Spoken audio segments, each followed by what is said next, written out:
Welcome back. Welcome, everyone.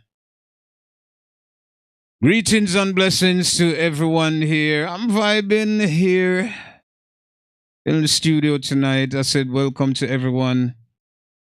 And we thank you so much. As you can see, the title of this video here on the Naked Truth is the Bible the complete Word of God? Right? I believe we made a mistake there. So it's Word, but we'll change that later on. Anyway, but that's what it is today, and that's what we're going to discuss here as we continue. This is part 3 of where we left off. So we was in Deuteronomy 28. I believe we were at chapter 37. That's where we stopped actually the last time. So we're here again, and welcome to everyone, and greetings and blessings to you all. Praises be unto the Most High, the Creator of all things.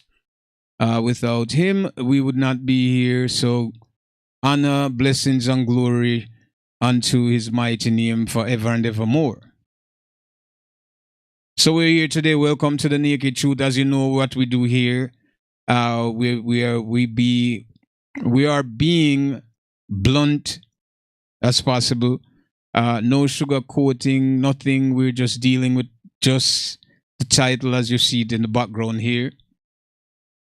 The Naked Truth.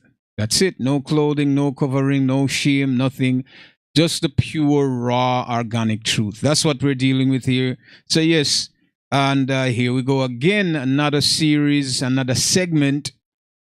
And this is part 3, right? You know why we're doing it in like this, part 1, 2, and 3. It's not really in part, but just the subject is so vast, right?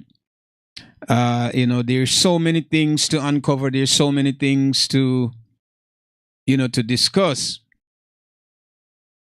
There's so many things to talk about. There's a lot to cover, right? So the reason why I said part 1, 2, and 3 is because we when we begin to elaborate on different fractions of what the Bible is and different parts of it, it's a huge thing. You understand? And we have to break it down and dissect it into different parts.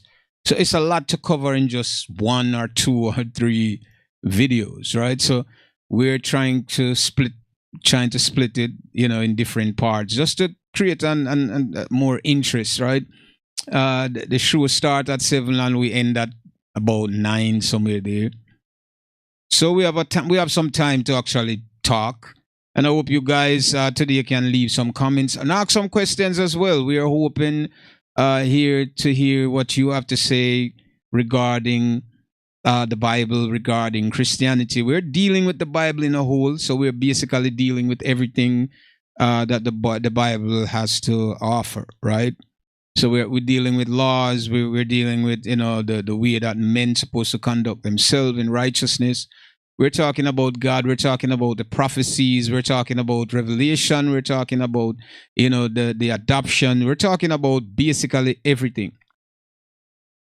We're talking about the Gentiles, the original people, and when I said original, it kind of create a separation between what modern people are. But so let's not use the term original. Let's talk about the people that exist and their descendant exist. So we will talk about the ancient people, or the people that was before this generation. So the generation just didn't change because somebody said so, right? And you tend to get this in most of it. Yeah, you tend to get most of this idea through learning institutions, or your wherever you learn, how you was indoctrinated. You tend to gravitate to that platform. So you'll reference information based on what you have learned. not what you know or what you think you know that is truthful to you within yourself, but what someone already established and present to you and tell you this is what the truth is. And because you were taught this at a young age, this is what you're using to balance, everything that you know. I mean, things that are in the present moment and in the future as well. So because you have learned this at a younger age, this is how it becomes, it becomes a program that control how you think, what you project, right? And this is what the learning, what academia basically is. It's a formatted education. It's formatted in a certain way to keep you in this box. So you have people that they put in place. Well, okay, you are a professor, you are a doctor, you're a teacher. There are different levels of what they call professionalism and who is good at what and what is what. And so you can't say that you're good at something unless you go through that institution. That's how it was designed. So you can't just say, well, I can build furniture. I didn't go to school for it. You can do that on your own, using your own creative, means. But you couldn't go to, say maybe a job site and they're going to take your word that, they're looking for credentials, right? So you have to present something to show them that, well, okay, I finished this course and this is the document that I got when I finished it according to the standard, and the regulation in the state or the country or society, however you want to call that. So there you would have to bring the certification to say, well, see, I have this paper. I can show it to you. I finished the course and this is how they graded me based on what was asked of me to do and, according to my knowledge and how I understand it. So I was graded based on the standard that's set. So you have to meet whatever the standard is, you have to meet that standard, right? In order for you to say that you're qualified enough to even be in a position to do that particular job or whatever it is. So the learning institutions have a certain control. They have a certain program that is set in place. So you're basically going to school because you're learning a recipe. And this recipe, has to do with how you function.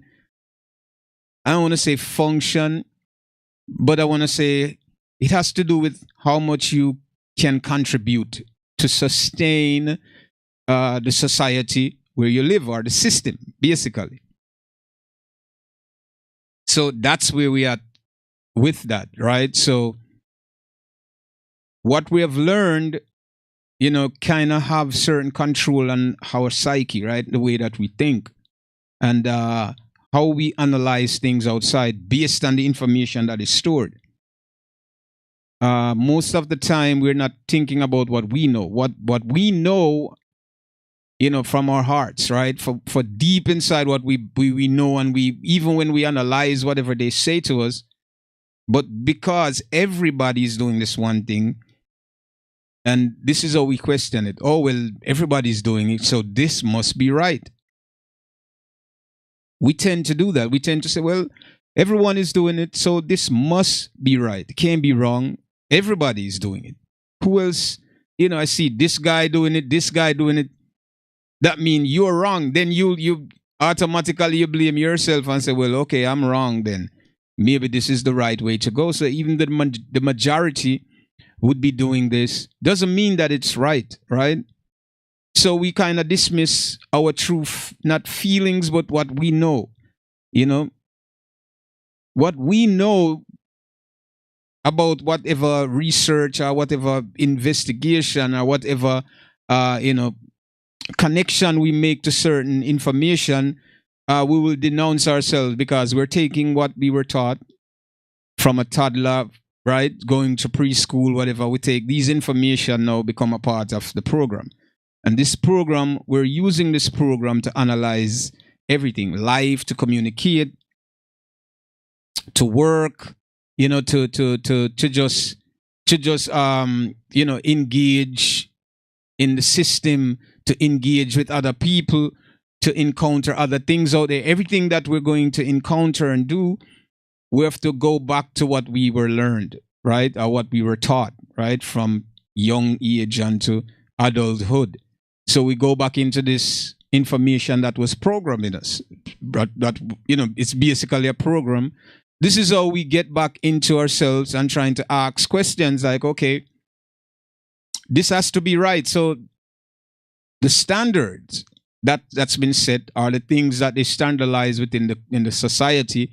We wouldn't question it, even though we analyze it and knew that it's wrong. For example, they said it's 4 weeks, right? Makes a month, right? 4, right? No, they teach us in school, right? That 1 week, okay, is 7 days. So the beginning of the week is supposed to be Sunday, right? According to, that it's their rules, right? That's the rule that they made these rules, right? And they teach us that 4 weeks would make the month, right? And, right, 4 weeks would make, no, 7 days make a week, and 4 weeks would make a month. Now, if you had that up, right, 4 weeks, which 7 days, right, that would give you 28 days, right? You can do it for yourselves, count it yourself. 4 weeks. Only 4 weeks, they say, make this month. Now, because of this programming that we believe in so much, whether or not it is true, whether or not it is lie, and we use this to continue our lives we're living. And we'll tell everybody, yes, 4 weeks make a month, and nobody questions it, nobody say nothing. We just go along with it. The professors, those who went to these, claim that they went to these higher learning or these other, society that teach them, and they are, they have so much different accolades, different things, and they're on this high level, and their IQ is through the roof. These very people that their IQ is like, oh my, outer space somewhere, they will tell you that 4 weeks make them up, because that's the standard, right? It's the normal thing. It's the common thing. They would tell you that 4 weeks, right, makes 1 month. Now, if you argue with them and say, no, 4 weeks makes a month, that's what they say. That's what we were taught. So how do you defend something? But that's what you learned. No, they're telling you that some months have 31 days. How did that happen? How did we get from 28 to 31 to 31, right? How did we leave from 28 to 31? Just think about that for a second. So 3 extra days are added to the 28 days, but yet they're telling us to believe that 4 weeks makes a month, and they tell us about leap year and all these nonsense. And not only that, but this is, I'm just giving you an example, right, of how we have been indoctrinated, and we're unaware of what's going on, even within the very society that taught us to function within that society. There are a lot of deception and lies existing there. For what reason? That's a question that you have to ask yourself. For what reasons? Right? For what reason does this thing exist? For what?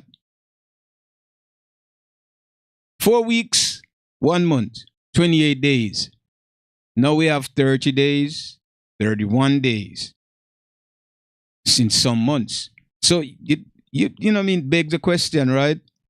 What is really going on? We would like to know what's going on. Or should we live with this lie without questioning anything, and just say, okay, it's a lie, but let's go with it? And that's basically what people do within the society. We just go along, okay, whatever. It's 28 days, so let's just go with it, right? That's it. It's nothing else to do, right? 28 days, let's go with it. That's it. We don't need anything else, right? 28 days, We're just gonna do that, and whatever is whatever. That's it. Remember, when you think about it, or not that's not the only thing that is wrong within the society, and we still go along with it without questioning anything. We're satisfied with what we have learned through their institution.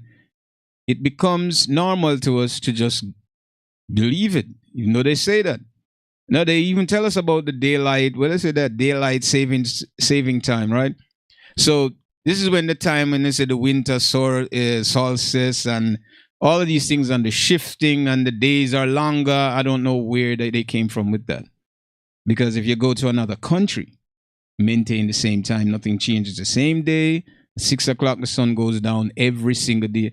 Because the time just measured based on the ancient system, right? And these people sat down and they observed the sun, they observed the moon, they observed these things, right? And, by observing these things, they figure out how we can say this and time this or give what you'd call that. They will give a precise prediction on where the sun would be at a certain time, or when the sun is in the middle of the sky. So they'll probably put a piece of stick in the earth there, and they'll mark the shadows, right? As the sun go down, the shadows will remain the same. And if you do that today the same way, in America, you realize that time didn't actually change. They're the one who changed the time. And so it's just an illusion. Nothing really happened, and they're going to change it back when the summer comes to say, well, you have a longer time. We take back an hour, and just to make it seem like you have a longer day, and we give back an hour during the winter to make it seem as if the days are more short, right? So, nobody want to be outside in the cold. So this is just, as I'm saying, it's time didn't get longer, really. It didn't. It didn't get longer. They just changed the time on this mechanical device and have us thinking, because we're governed by this. We governed by knowing, okay, what time is it? We want to know. These, as I said, these things become standard, right, in this community, our society. So we function based on that. We learn. Our whole learning and programming is based on what we interact with. These things that, we interact with, right? I mean, mechanical things, physical things, whatever it is, we interact with these components. So, of course, everything is based on what we've learned in school. We apply that understanding to everything that exists from this learning, what we were taught in school, basically. So it's a lot of things that doesn't go the way that it's supposed to. But we kind of just vaguely like, okay, whatever. It's not affecting your life. So it seems. Nobody's been affected by this. So it seems. So we continue to just believe that without questioning anything and said, okay, well, that's it. I mean, I'm not hurt by this. So, okay, fine. So everybody go ahead with that narrative, basically. Now, the Bible speak a lot of things, and I'm trying to kind of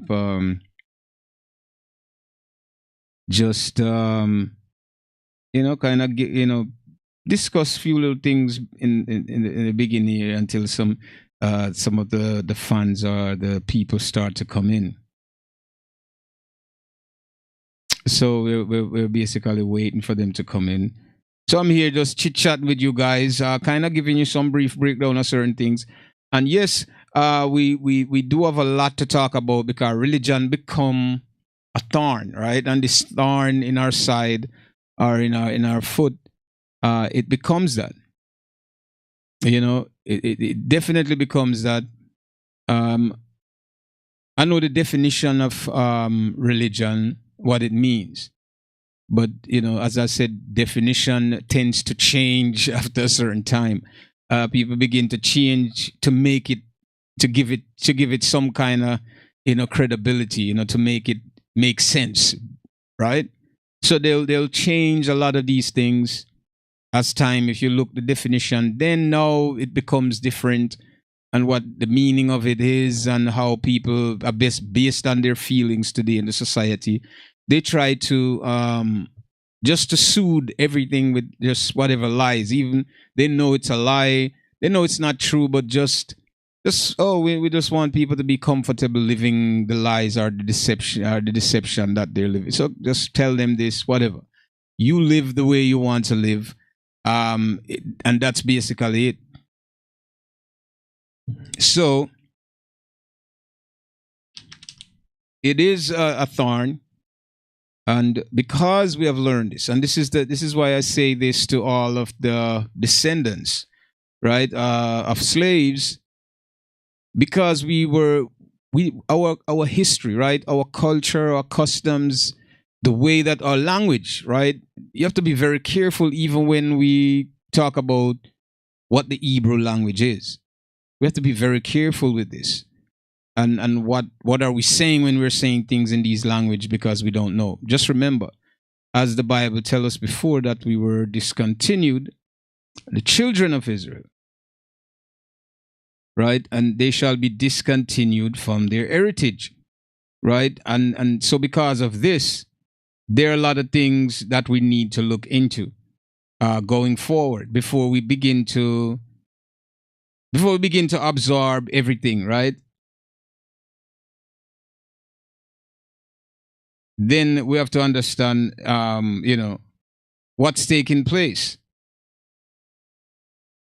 So there's a lot to thing. I'm searching something in the meantime here. There's a lot to absorb, right? So we definitely have to try our best to understand what's going on, right? So the society and the people that live within that society, when you read the Bible, the people, there was a nation of people, not the world or what they call the world today, right? But this nation of people were what you'd say isolated. They never had contact with other groups of people. The only time you learn about groups of people that they contacted with is in the scriptures, right? And they will tell you that they had a war with these different people. It's because of that why they encountered these other. Besides that, it was no friendly going around and meeting and greeting other group of people like that, right? It was more like everybody was to themselves. Everybody had their own gods. You have, throughout the land at that time, you had the people all over, right? So you had a lot of people all over the world, all over the place who, they believe in their own God, right? They have their own developed system about what they believe and think their God is. And everybody had that. Up to the early centuries is when the Israelites, whatever residue of the people that left behind are those who, were expelled and kind of scattered all over the place. And then you had the Inquisition and you had the Crusade, and they were hunting these people, trying to find them because they know how dangerous these people would be to their rise. So they had to find a way, they had to find a way, to kind of fix that, and that's the problem. So they was hunting people down, and they were trying to, whoever they could kill, and to convert to this new religion, right? So Constantine, we're going to get into the history of, what they call Christianity. Basically, Christianity are people who supposedly follow who they call Christ. Now, Christ, right? We're talking about who they call the Christ, right? So we're talking about that. So we're talking about Christ, right? And followers of Christ would now call themselves Christian. So it sounds weird, right? Christian, Constantine, Christianity, Christmas. I mean, just listen to those words and just, just pronounce and how similar and close these words are, right? They're related in some way. They're related more than you think.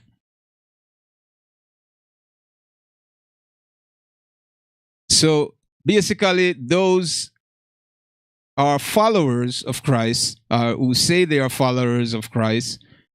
These people say that they are Christians, right? They practice this religion, right? And religion is something where I guess people can just buy themselves into it or just be a part of it. But see, you cannot be an Israelite. Israel is a people, a nation of people, just like you can't be a Chinese, right? You can't just leave America and go to China and say you're Chinese. You have to be, you have to be a part of that ethnic group. You have to be a part of that. Do you understand me? You can't just fit yourself into somebody's family and say that you are one of their family members, right? So it's not something that you can fit in. What you can do, you can live among them. You can learn what they learn and know it. But that still doesn't make you one of them. You get what I'm saying to you? So even when the Bible said that Israel, right, Israel will sojourn, right? Israel will sojourn.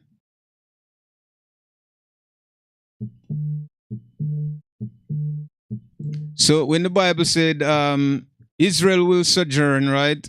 Not Israel, but if those who sojourn among Israel mean that these people can live among Israel, they also have to follow the laws, the statutes, and the commandments. They have to do that. So the law would be there, and those of them who probably like the lifestyle and admire that lifestyle and say, yo, these people are living, it's good. This is something good that I feel like I want to do it. You can become an Israelite, not an Israelite, but you can, what you call a conversion still doesn't make you that person, right? From the word convert mean there's a change, but they are just not to adapt, but to begin to follow certain principles, certain laws that are intended for these group of people. But you have to follow all of the customs, right? It means that you have to circumcise yourself and your children. Your children cannot be bloodline because you follow a person's custom, right? You can't be a Chinese if you follow Chinese custom. So if you learn, say people today in this modern time, they know, okay, Chinese, they associate them with Kung Fu and, other different combats, right? You can learn this. That doesn't mean that you're a Chinese. You can learn Tai Chi, you can learn Taekwondo. You understand me? You can learn these art forms from the people that is known, you understand me, for doing those things, but still doesn't make you a Chinese. If you understand. I will kind of reiterate this later on as we go back through, as I'm waiting for some of the people to come in, so we can really get down into the meat of the matter. Right? So we're talking about, one second. Okay. So now we're talking, it doesn't matter. So first, so the Israelites are a group of people. So the people that are responsible, the information, some of the information in this book, the people that are responsible for this, they were and still are a group or a nation of people by bloodline. Blood. When I say bloodline, it means that they're family, they're connected. So not everyone can become an Israelite. You cannot. Do you understand what I'm saying? The only way you can become an Israelite is if, and you can't become that as an individual if you were not. You'd have to produce a seed with an Israelite male that bring that child in. This is the only way to get in. That means it's not even you. You can't get in. It's your child or giving birth to that child, which with that bloodline, that child, will be able to get the promises, the covenant, and all of the gifts and all the glory and the blessings will go to that child. You will become a part of that promise. Outside of that, cannot happen. So Christianity emerged, and I would say it began to spread during the 14th,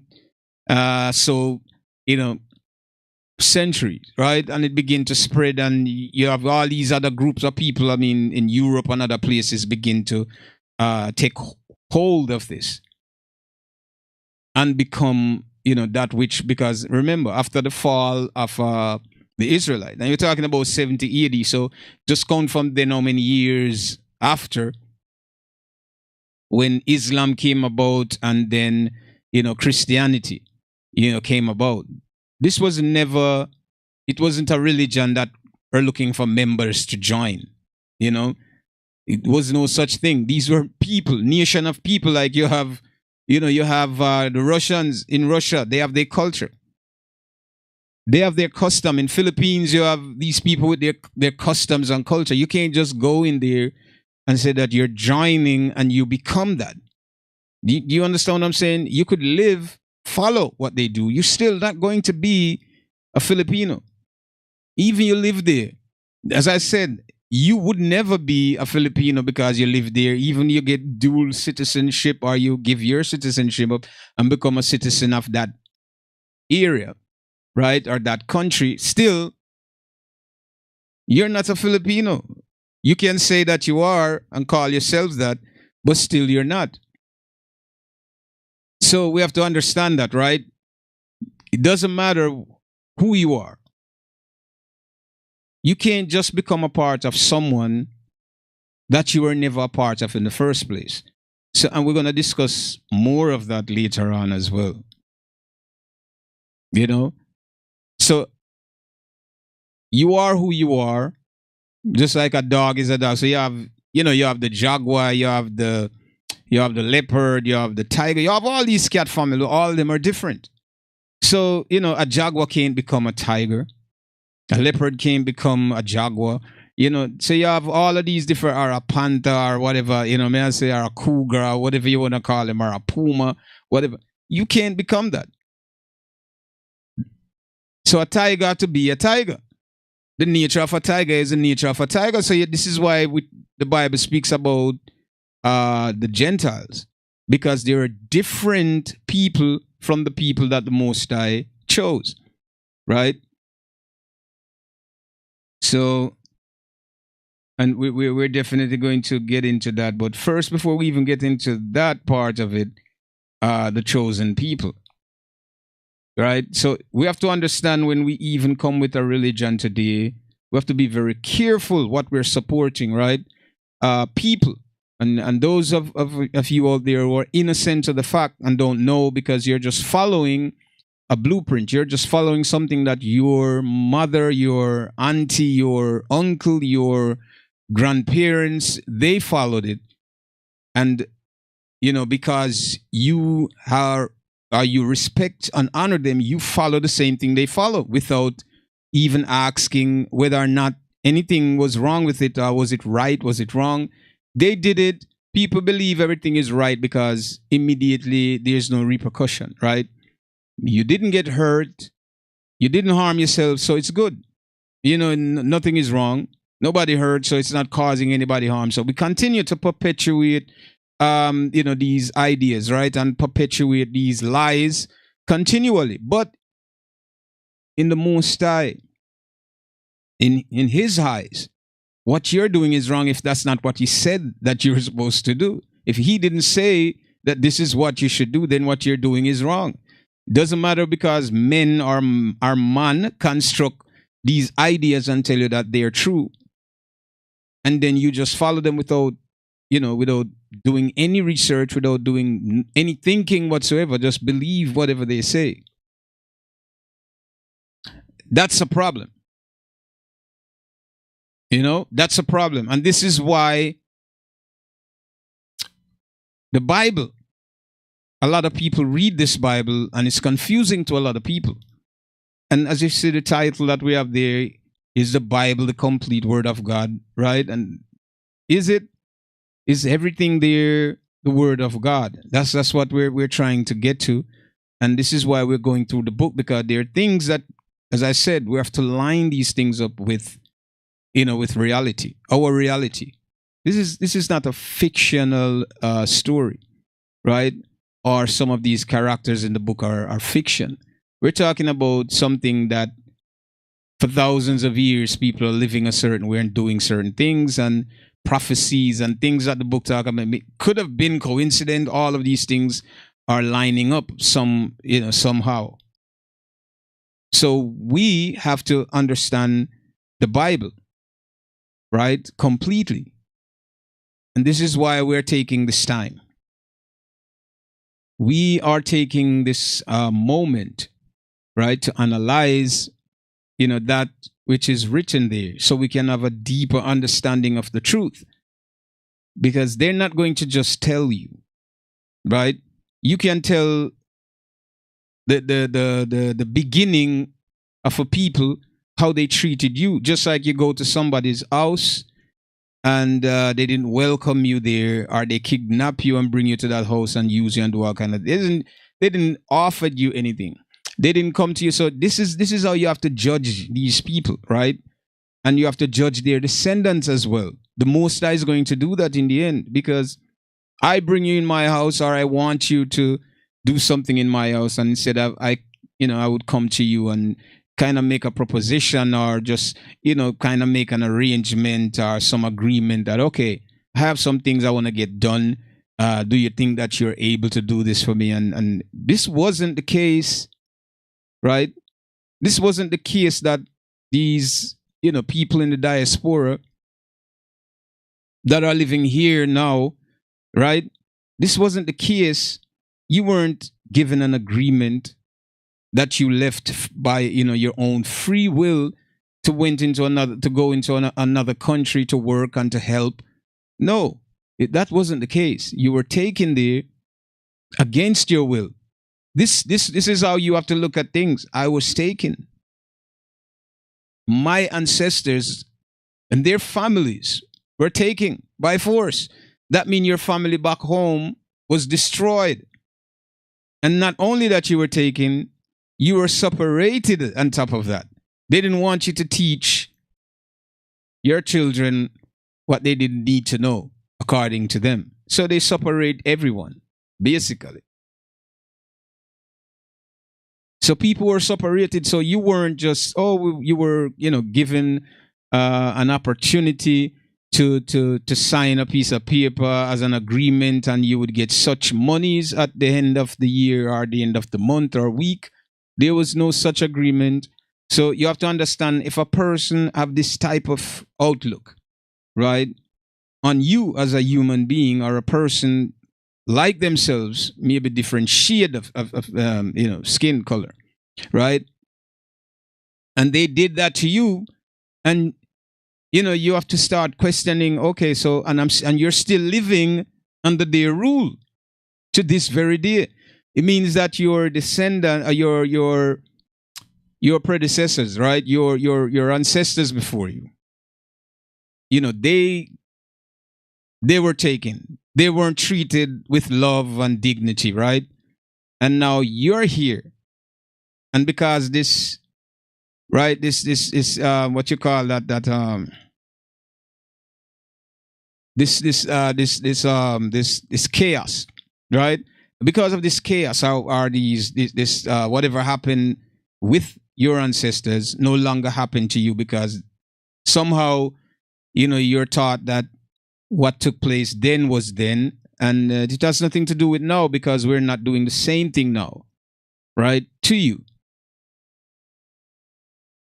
right? So we are the new generation now, but the generation before treated my ancestors differently, bad, wickedly, right? And now okay, they died. Also, the generation of the other people that ruled us and treated us bad exists today as well, right? They were never treated bad. They have never been through the trauma. They have never been through the horror, the conflict, the terror. They have never been through that, right? But they exist today doing very well. You exist today and they're ruling you still, right? So, you're talking about these people still, right? The descendants of the people that treated your ancestors wickedly exist today, and they're the governing body, right? And you're living under their rule, the very same as your ancestors did then, except now you're telling yourself that it's different. It's different because, right? Let's think about it. It's different because you're not being beaten anymore as your ancestors were before. Right? You're not being beaten anymore as your ancestors were before. You think that you have freedom more. You think because you can get handouts and you can get certain things that you become very comfortable with that and believe that that's the life. But yet, you're fighting for equal rights. Why are you fighting for that?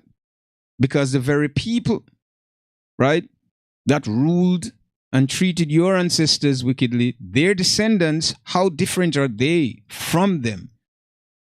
They didn't sit with you after everything was over, even when they knew what took place, even after the fact that they knew that, what, these, they were promised, as you know the history. Right? 12 mules or 10 mules or an acre, whatever, 40 acre, whatever it was, right? So the mule and the acres of land that you were supposed to get, you didn't get it. Because somebody execute the person who wanted to do that, to start things out, head to head, like to start things fairly, right? So Lincoln wanted to say, well, all right, you know what, give these men, we already get what we want, we're here. So, so the equal opportunity would exist and we would continue toe to toe, right? And it would be based on a person's dedication to whatever it was to excel themselves further. That was never the case. So the opportunity was taken away from you because you didn't get it.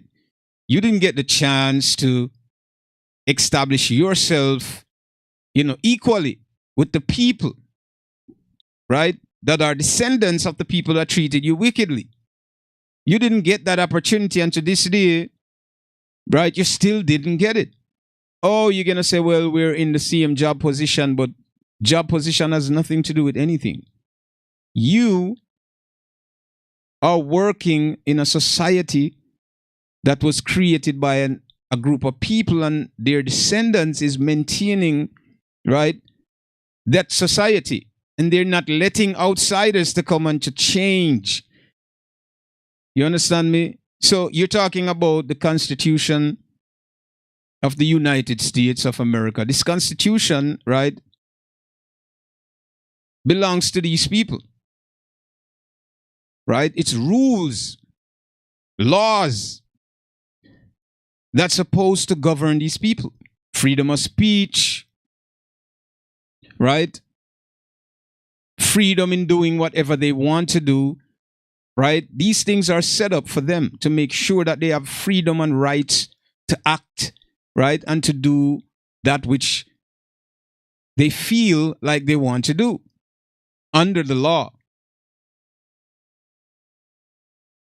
See, your ancestors, or our ancestors, didn't leave a constitution for us. They were slaves. They were treated bad. They were treated wickedly. There was segregation during that time where our people were somewhere else. So we had to divide ourselves. We had to separate ourselves, right?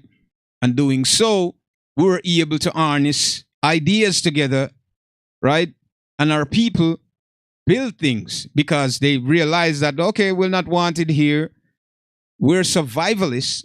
So let's survive. They begin to build, they begin to create things, communities, and even doing so, Now you're now even doing that because they say that the generation after died out. So there's no more hatred, there's no more racism, but yet racism somehow came in. That they destroyed communities. Communities that were built hard work, people work hard and build because they weren't given handouts, right? Or handouts, right? So these people decide to, okay, there's segregation. We're staying where we at and do what we have to do because, you know, we're creative people. So let's do what we can do to build ourselves up. And they did that. That they did. You have to take your hats off to them. They did it with no help from the people who took them, worked them, and didn't pay them and treated them badly, right? They did it, created communities, schools, banking system, everything that would function as a, you know, as a society or, you know, a small country. They did that. But they were envied. They were hated because they did that. That which is supposed to be good, that was supposed to make them progress, were taken away from them and people lost their lives. People lost their lives in the process. Now you have to wonder, right? I thought they say that the ancestors before died with their wickedness. How did wickedness escape? Through what creases, what crevice? You know, which corner did these evil escape so that they end up in this generation, in this modern generation when the generation already died? It means that you are your ancestors, right? You are your ancestors. And whatever legacy your ancestors left behind, that is what they're keeping afloat. So it didn't go anywhere. Racism wouldn't exist today if everybody knew that, well, somebody did wrong. I don't respect that. My family did something wrong. I'm not going to sit here. But everybody enjoy the privilege, the wealth that they didn't work for. So you're in a society and, you know, it's just like you're walking in the woods and you find this high-rise building with condos and beautiful apartments. Nobody there. You just took it over and you just start living in there. Right? You know that it's not yours. But you live there and you'll teach your children and your kids that this place is yours. You wouldn't tell them that you found it. It's an amazing place. But instead of telling them the truth about, well, you know, we found this place. And maybe some people was there and we killed them and we took it over. They didn't tell their kids those things.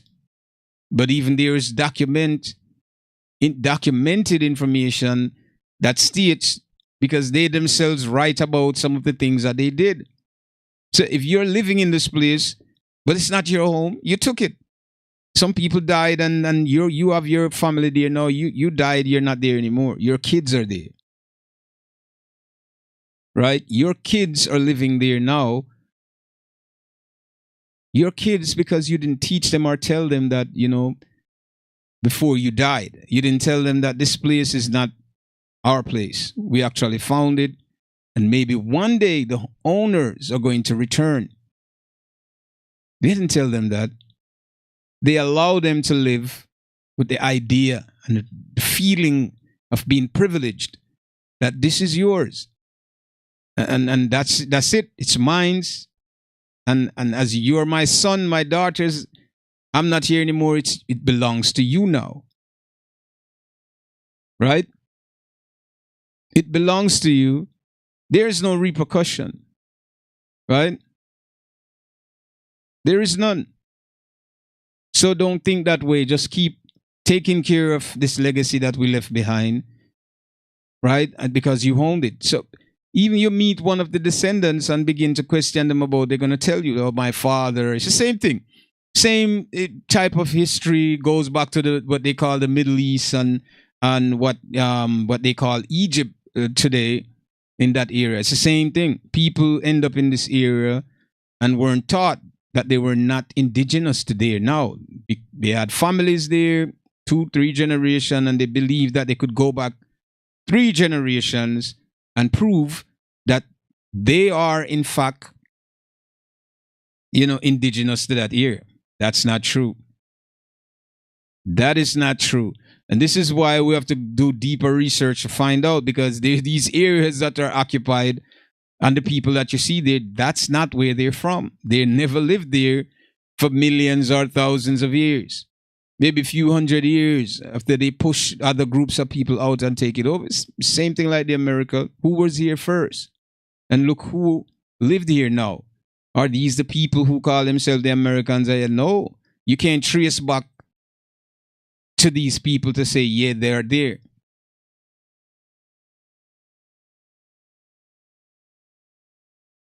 Right? So this is how people get misplaced. This is how it works. So we have to understand, these different levels, right? Before we get into certain topics and begin to uncover certain topics so that people can understand what's going on.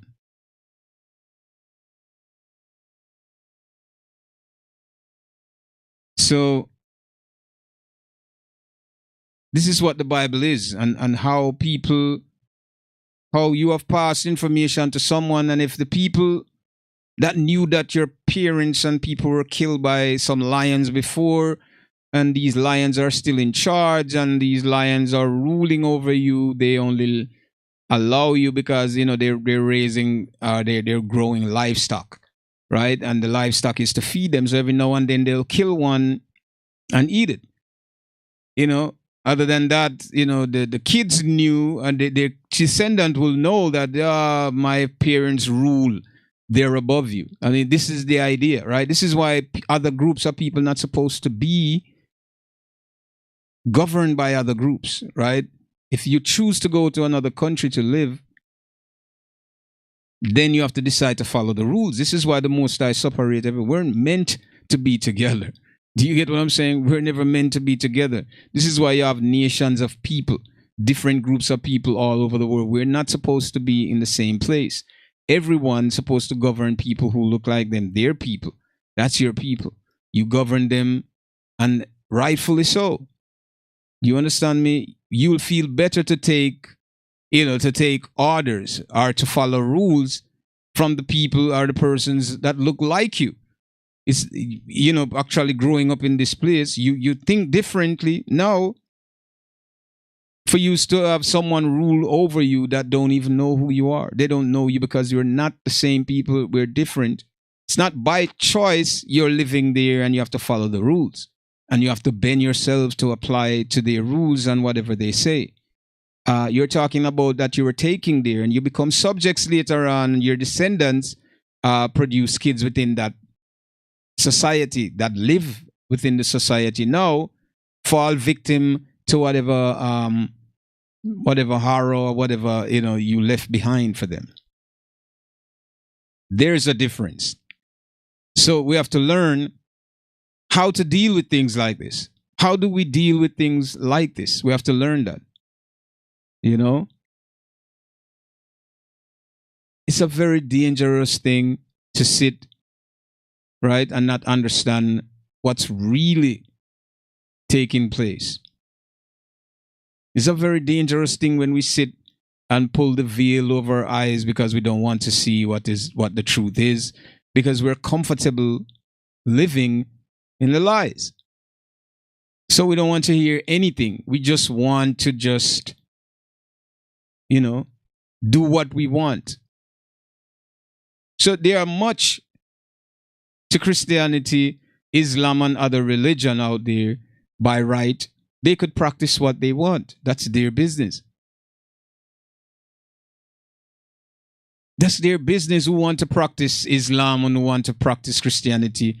For thousands and thousands of years, there was always groups of people who, lived and who wanted their own, religion, or who believed in their own belief, right? And what they want to believe and how they, kind of mold the understanding, right, of who God, of who they call God, or who they call the one that create things, or the one that create all things. And men begin to bring this understanding, or trying to understand how the things around them within nature functions, and how they work, and what makes them work. And even to the point that some people even go further, trying to figure out how, you know, how does the human body function, how they themselves even function, and the very utterance from their mouth and sounds, and how it was made, their eyes, how they can see the beauty of this world and things around. So there's many, many wise men who, took time to study, and spend their whole entire lives trying to figure out and understand how these things work, and why they're here, and why are these things, and how did they exist here. So everybody have their own belief in their own God during those times. And even today, as I said, Christianity is what this religion who try to, what you would say now, let everybody, or gain the collectives, let everybody become a part of this. There was a reason why they went out and did that. It wasn't by, accident. This was a plan to rid the world of who the Israelites were. For those of them who didn't want to comply, they would be killed. And they were killed during the crusade. A lot of Israelites who were living among or other villages or other communities, they were killed. Once they found out that they were Israelite, it's either you convert to Christianity or you would be killed. You understand? So the Israelites have what Christianity have that history, and say, Christians were killing Christians. No, it wasn't Christians or the new religion that came up, and the people that call themselves Christian, that they're following the Christ, the anointed. Right? It has nothing to do with them. Right? They just knew that the Israelites, right, were very dangerous people. And if these people knew who their God was, it would be a problem for them. Now, living in a time is like now hearing that Ukraine and Russia is at war. You would have known who is at war. Whichever country won the war, or whichever country, was more dominant in the war, you're going to hear the outcome at some point in the history or the media. So even word of mouth, right? Just people around talking about this, oh yeah, Russia went and they invaded Ukraine and they took it over. So these people knew about the Israelites from the very inception and the very moment that they came out of Egypt. They knew who they were. And not only that, these people have been studying after many invasion. But every time Israel sinned, they were kicked out of the land. Because they sinned, they were kicked out. Because of that, other groups of people were able to come in and to get hold of their literature, to get hold of what you would call their spoils, right? They would take whatever they want. And this is how these other nations get information from these people.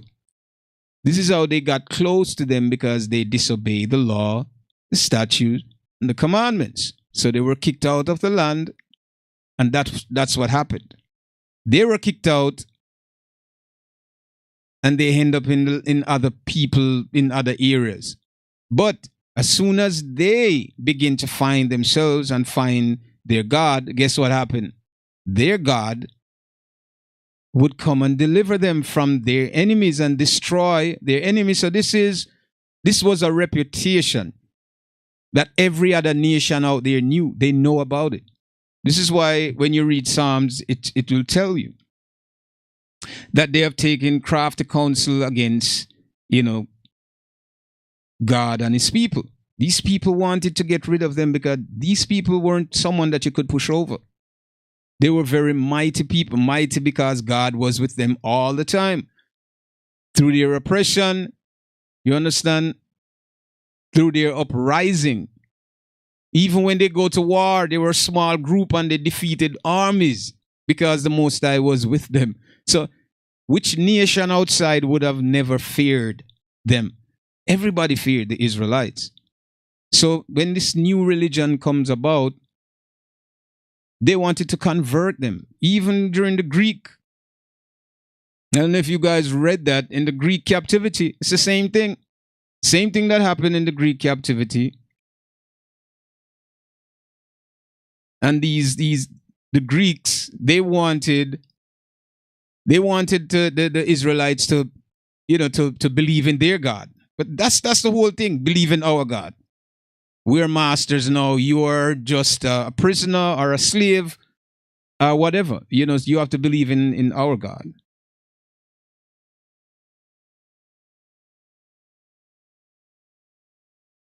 Well, and this is a good question I'm getting here.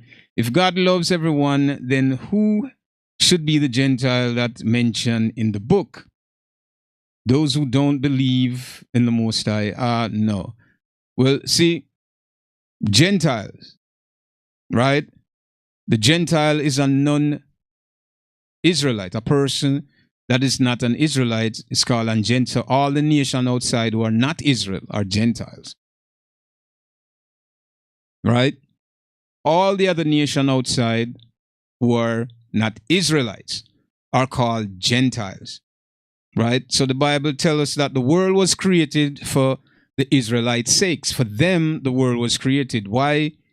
The designer, that great power that design and create all things, right, would have made a selection in what he thought was right for his world that he created, and who would carry the banner of righteousness to the end of time.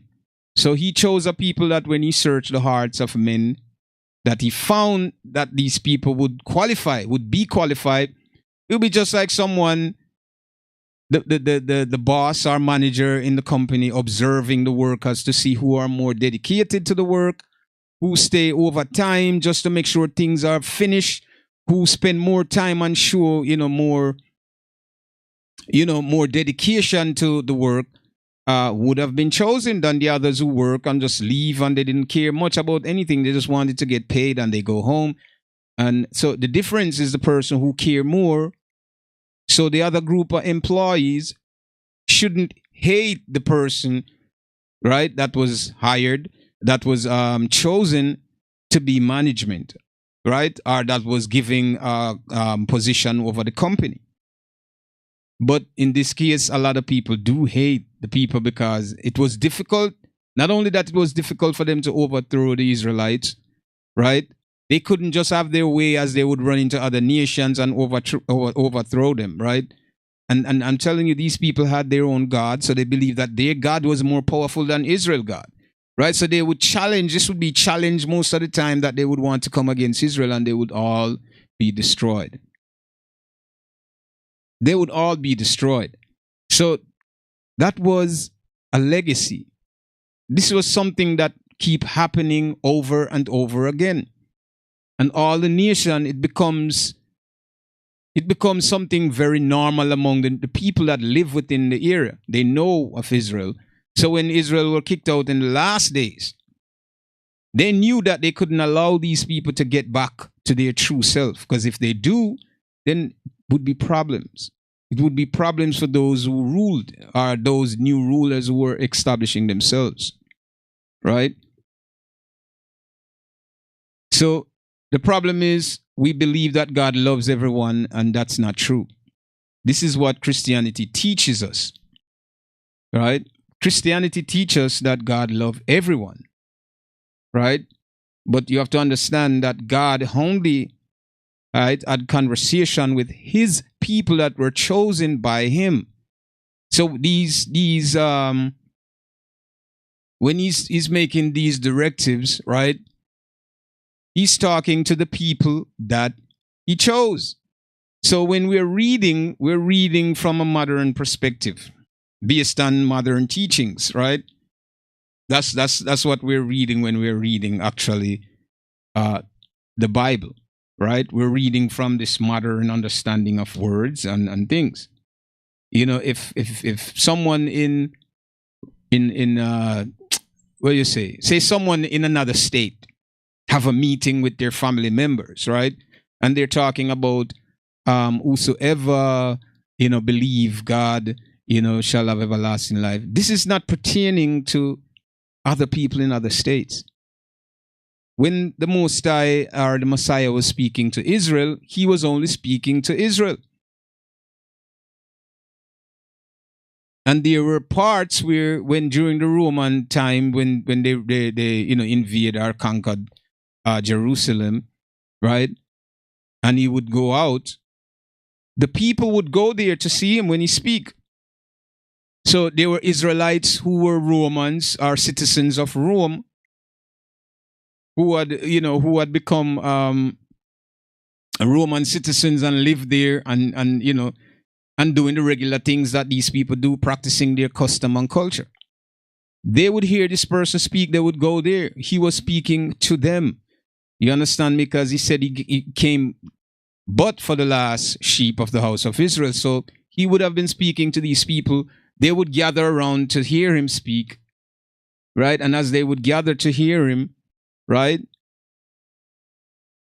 these people would begin to come to some self-realization about who they are or who this person was.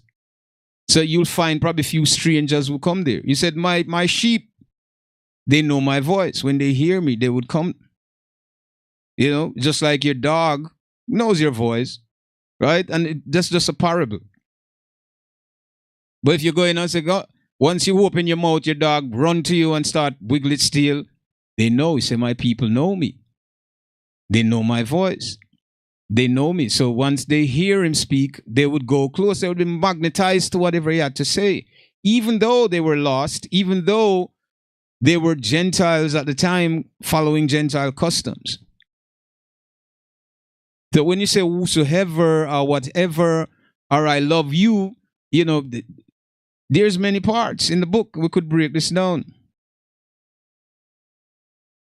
We're still in the Bible today, going into, I believe, part 3 of the same continuation of what we did last week. So we're talking about the Bible, and because as you see the title there, the Bible is the complete Word of God, and this is what we're trying to get to. We're trying to align the information with what's happening in society today, and how the prophecies are very effective, and who we should look towards in the last days, instead of believing. Yeah, definitely. And so who we're giving praises to in these times, and what we're partaking in these times. There's a prophecy there, as we were reading last week from Deuteronomy, and we were going through the blessings and the curse to establish and to kind of give some understanding and what the prophecy are, and how precise these prophecies are, and how unique these prophecies are, that it only apply to one group, cannot apply to multiple nations of people, but it's going to apply to who God state that it would apply to. It cannot apply to anyone, doesn't matter what. Within his own power and intervention, he would make sure that the people that he's talking about, that the rest of the nation around would know them. People who ignore who the Israelites are, those who don't want to acknowledge, because, as you know, black people there has been tarnished all over the world. So people don't look at them as equal or they are above them. They think they're below. Just like the Bible said, the stone that the builder refused shall be the head cornerstone. So in the very end, you will see the very people that were tossed and cast out. And there's a scripture in the Bible said, ye are truly the sons and daughters of the Most High. In the last days, they will say that. We're going to get to those prophecy. But if God loves everyone, then who should be the Gentiles? And that's as I was saying before, the Gentile is a non-Israelite. a non-Hebrew Israelite, a person that is not of, right, the bloodline of an Israelite, because all the Israelites are relative by blood, right? Only bloodline, this bloodline, the promise exists through this bloodline, right? The promise, as long as the promise was given to Abraham, to Isaac, there's choices that were made. And even, I know a lot of people will be confused, right? But even when we talk about Rebecca and she having two sons, it said two manner of people, right, shall come from thy womb. Two different people shall be separated from thy womb. So even though these two persons were brother, but they were two different people that would be separated from her. They would not be the same, right? And the older one shall serve the younger one. So the Most High knew what he was doing when he separated people. Sure, my brother, go ahead and ask. So when they tell you about, that God loves everyone, this is what Christianity teaches. For everyone to believe that he does love everyone. But we have to understand the origin of the story and who were the people where these people were talking to when they were talking. Because this information wasn't published, right? And it wasn't, the Israelites were never people who went out to teach other groups of people, right? It wasn't that to convert anyone. The Most High already chose his people. Anybody who wanted to come to the fold, he said for those who sojourn, for those people who wanted to come in, had to learn the law, statutes, and commandments, and they have to follow the custom. That means they had to get circumcised. They have to follow Israel and the law. And he said, if Israel sinned, all of them will go into captivity, even the people that came in, right? The only way to save, or for a Gentile to save themselves, is to follow the rules. It's not for the Israelite to teach them. You have to find that which is in you that is good and find the truth. So when they said the Most High love everyone, it's not true. You understand? He created everyone. Of course, without a doubt, everyone was created. But even the Messiah told us, said they hate me and my Father, so they will hate you also. So there's a group of people that they know, and a lot of people here on the earth who knows this, that's been hated by everyone, right? We've been hated without a cause. And we're going to definitely read and give you some understanding on that when we talk about this love. Because the Bible already tells us that, right? Jacob have I loved, and Esau have I hated. They have never read this in the church until we're going to get to that just now. Will we be able to know each other in heaven? Well, most certainly those in heaven, because and since we're talking about heaven, why not talk about that now? Right?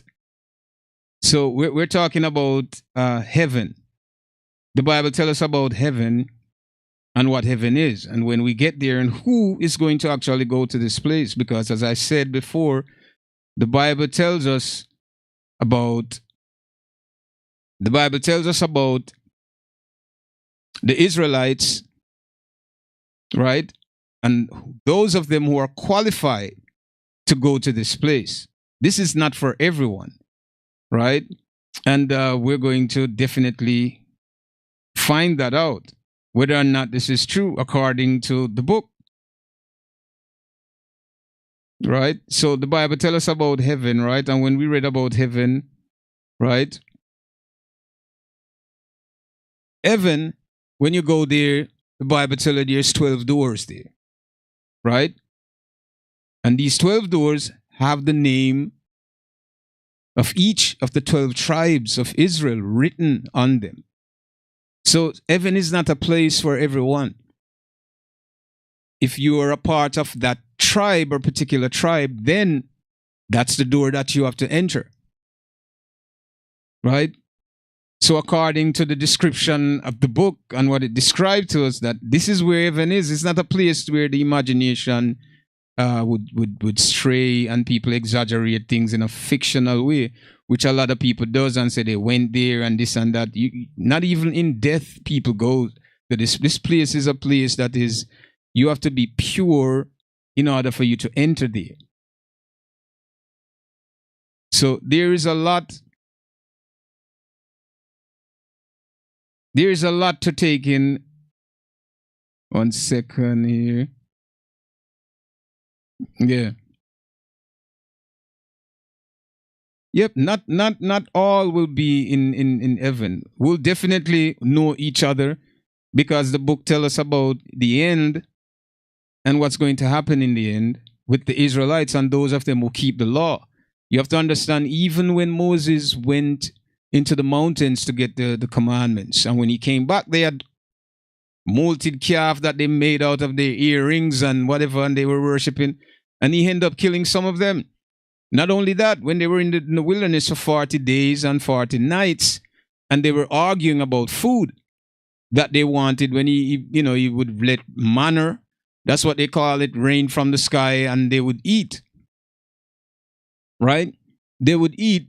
They begin to complain that they wanted meat. They complain a lot about things. Oh, we want meat. We're in this wilderness for how many days now? We want meat. And then guess what he did? He gave them meat. And after that, what he did? He told the elders of the village, say, yo, slew the fattest of them. And that day, then 10,000 Israelites were killed. So you have to understand, God is not someone to be played with. This is why he gave us laws, statutes, and commandments for us to follow and to be obedient to them. This is why Moses, even when Moses went and strike the rock when he wasn't supposed to do that, when he told Moses what to do and Moses do something else, he told Moses, say, listen, you're not going to leave. You're not going to enter the promised land. You will die here. Moses knew that because he broke the rules. So Moses died without going to the promised land. So the Most High is not what everybody tried to mold. Oh, he's so loving and he loved all of us and he's going. He told the Israelites, so when they find him in the last days, that he's going to deliver them and destroy their enemy. Wherever the Israelites are found and whoever are ruling over them will be destroyed in the very end. See, this book, they're trying to cherry pick things to teach people based on their religion, what they believe, not the truth about who the Israelites are and how their rules and the laws that they live by and govern themselves by, right? It's not something that everyone can follow. You understand? So it's a lot of misunderstanding when people read the Bible and how they interpret what they read from the scriptures.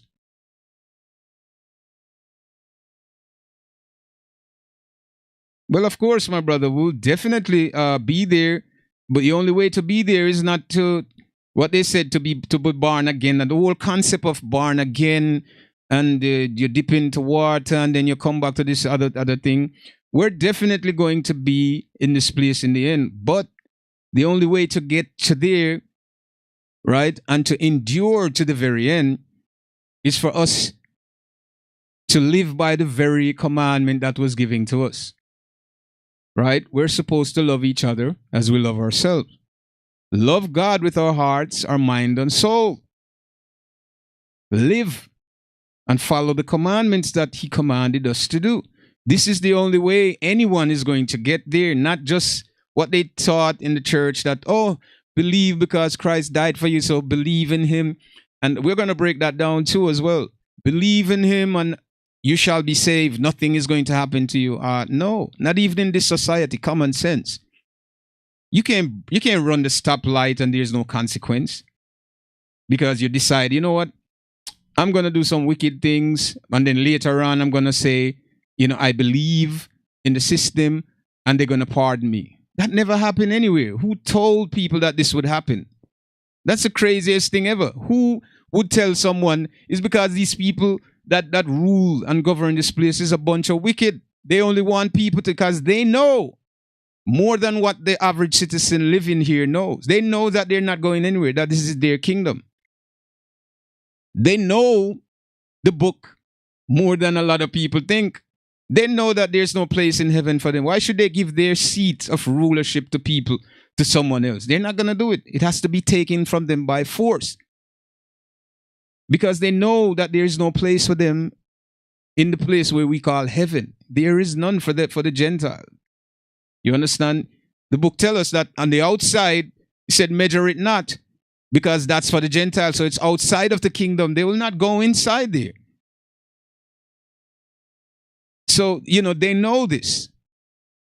But for someone to think with a logical mind, right, and say that they just want to believe in something and something is going to happen, that's ridiculous. But this is what the church teaches, right? This is what Christianity teaches you. To do whatever you want, wrong, commit sin, rape, murder, do anything, and then later on just say Christ, and Christ love you so much that he's going to take you. It's crazy.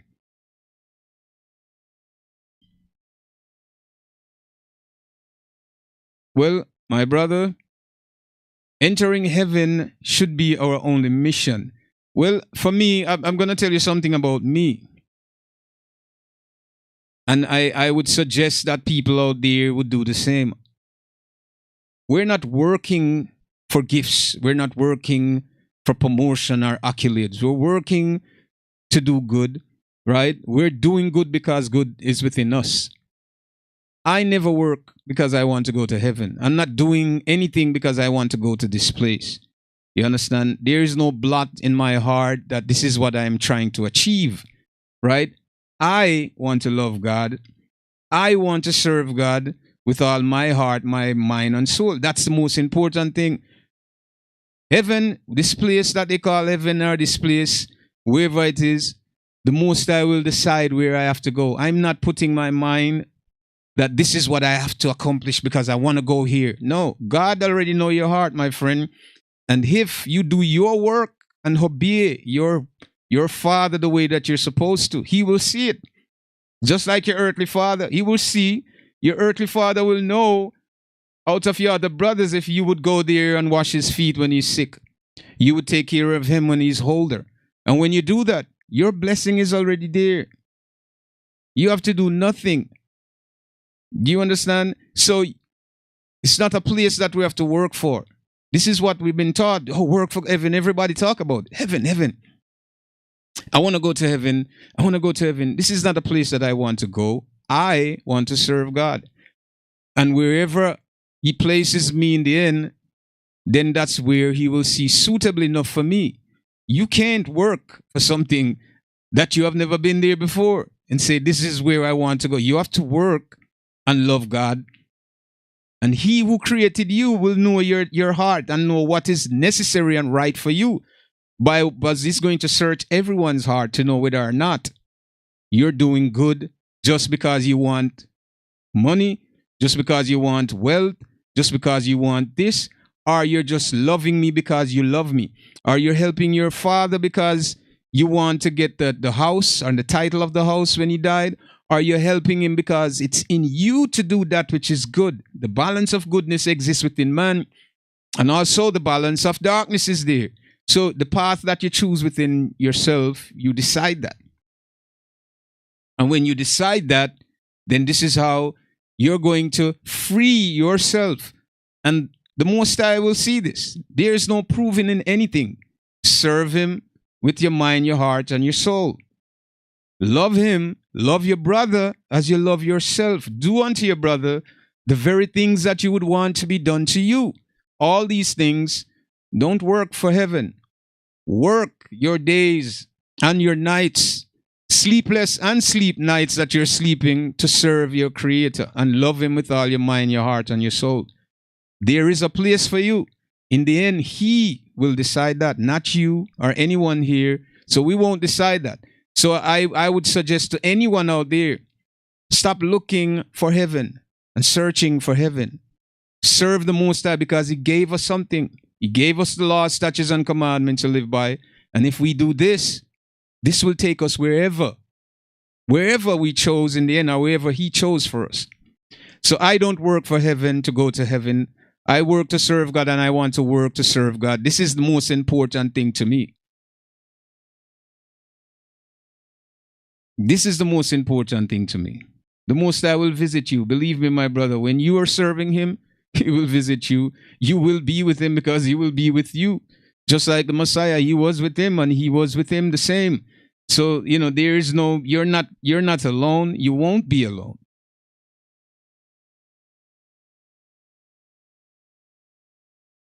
No, ma'am, no, well, if you're serving the Creator the right way and doing that which is right, then you will be right where he is. For those who don't, will be blotted out. They'll be destroyed completely. No longer exist.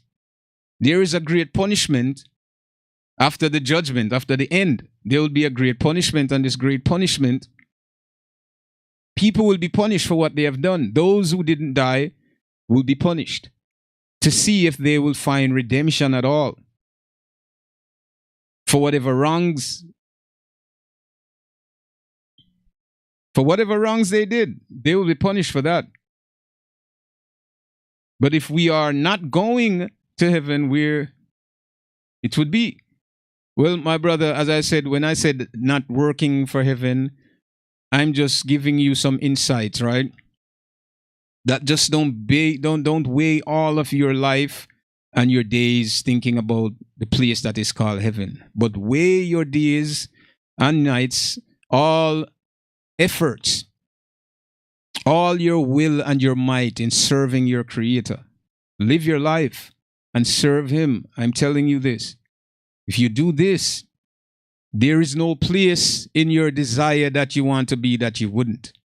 He will give whatever it is to you because you serve him well. But if you don't, then whatever place exists out there where punishment and torture and chaos exists, there you will be. So I think, and not think, but I know serving him is the most important thing. Heaven is just a place, right? It's just a place. The Most High, serving him, and if you serve him, he is the key to all things and everything. The book tells you, right?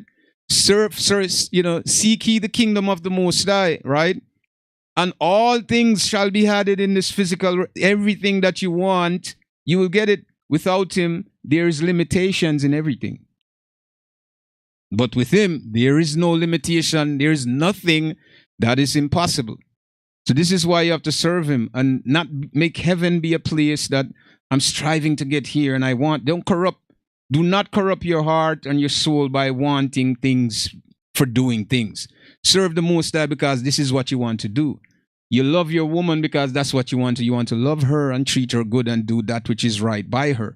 Love your brother because you want your brother to love you and do good by you. This is what you do. Not for reward, right? Not for financial gain. Not for spiritual gain or physical gain, right? But naturally because that's who you are. He knows your heart. There's nothing you need to worry about. Then just keep serving God the right way with all your mind, your heart, and your soul. Put him first in all things. Your result would be amazing.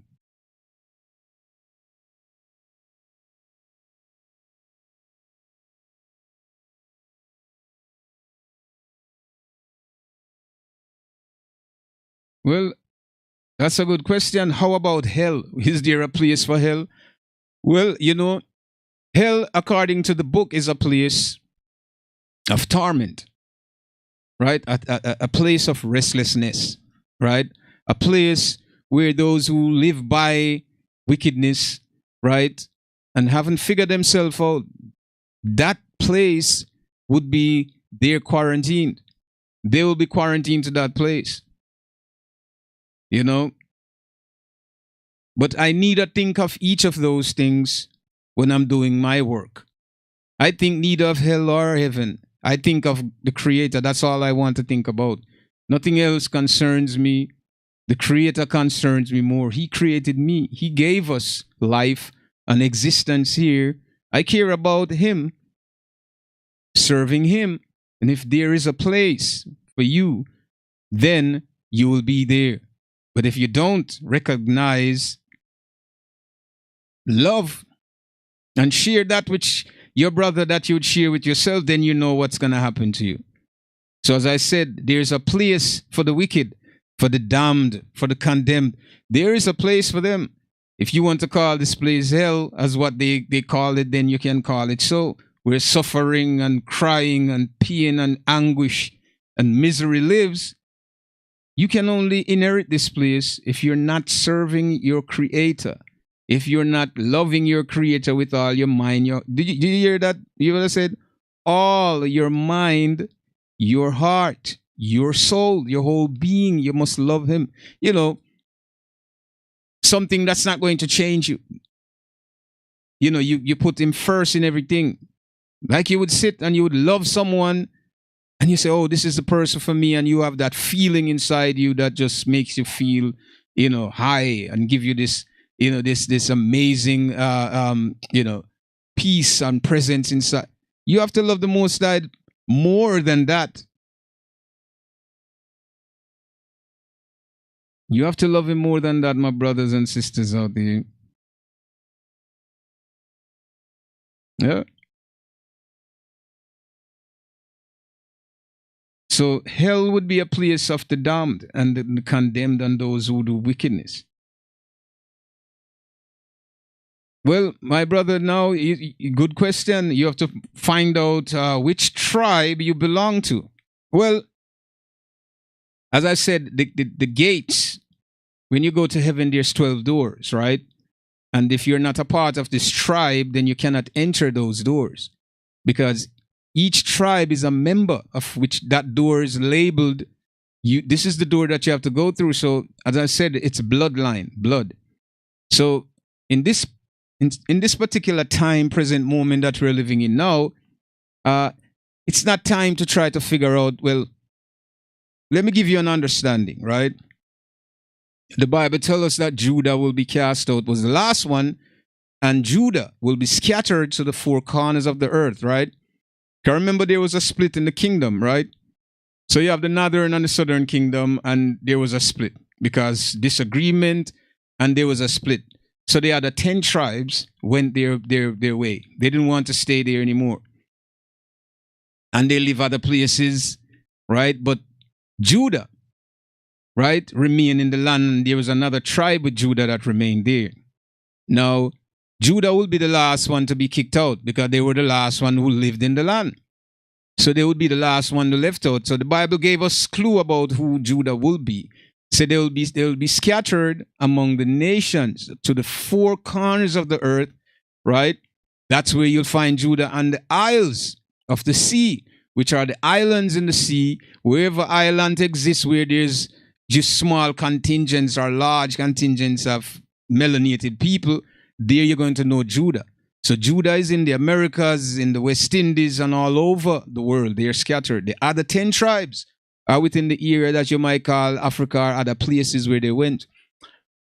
There was a place that they asked the Most High that they wanted to go. They call Azareth. And they crossed this great body of water. We know not where this great body of water is that they crossed over to. And there, the other tribes said they'll go there and they'll serve their God there. But as I said to you, Judah is scattered. They're scattered at to the 10 corners of the earth. So if you're here within the Americas, you likely should be one of the tribe of Judah.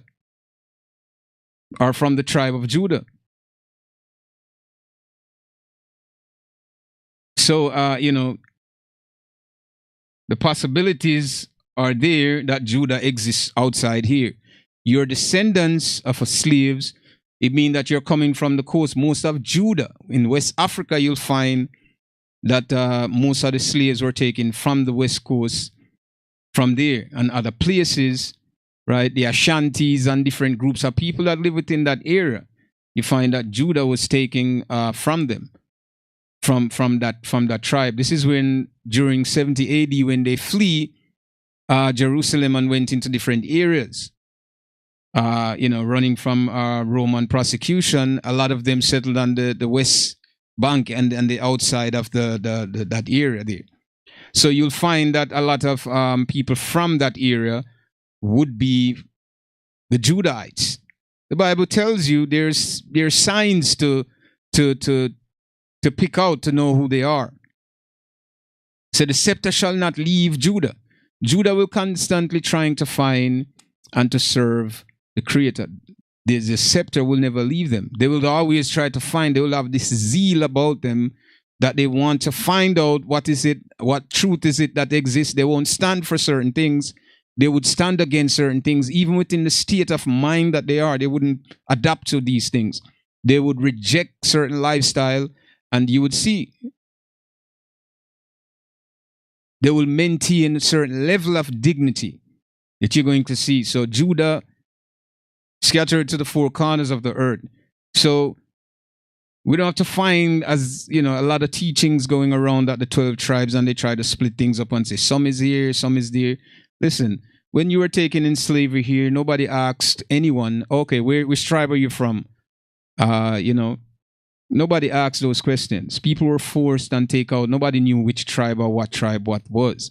But Judah was the last that was in Jerusalem. They were the last tribe there. And they were taken out. When the Messiah was telling them, you know, that when Jerusalem is compassed with army, know the desolation there of his night, it means that these people, right, were Judahites. They were talking to Judah, right?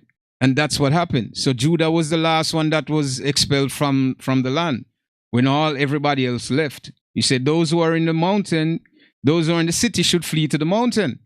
Now, a lot of them died, and, you know, a lot of them flee with their families and begin to run during that time. Who stayed back were killed, were subjugated, become slaves, and so many different things happened there.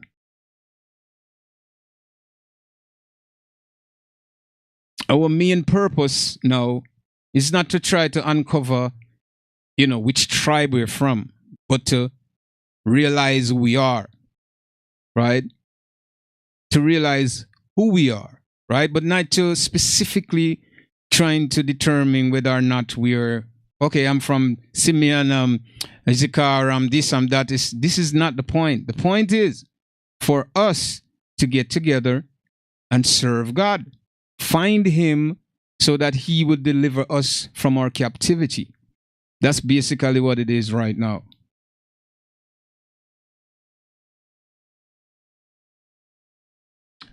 And the next question, I hope you had a clear understanding on that.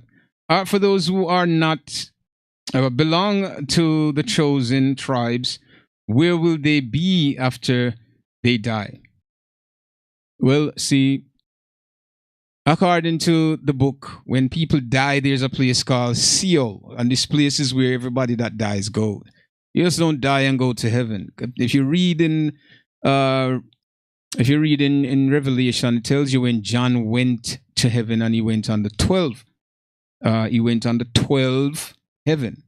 And when he went there, it was so cold for him. It was freezing. They had to take him. He fell to his knees. He couldn't take it. And remember, he was in the spirit at that time. And they had to bring him somewhere to dip in some water and then bring him back for him to even maintain. He would have died just being in the spirit there. This is a place where, you know, when you read the Bible and it tells you about there's a land far away, right? Where there's no night, there's only day. And in the book of life there you see, you know, this is the place that it's talking about. There is no night there. There is only light, constant light. Because in that in the spiritual essence, right, and spiritual consciousness, there is no rest. Nobody sleeps. You don't need that. So there's no place for that. When you're in the spirit, there's no need for rest. This is why the flesh will grow weary, and you know, you want to sleep, you want to rest. It needs that. But the spirit doesn't need that. So this is why even when we slumber at night, we go into what you call dreams, right? Because our spirit cannot rest, it cannot sleep. It doesn't need that. This is why the book tells us, he that keepeth Israel neither slumber nor slept. The Most High himself don't sleep either, because it's not needed in the spiritual realm. It's only needed in the physical one. Right? So this is where we have to understand that.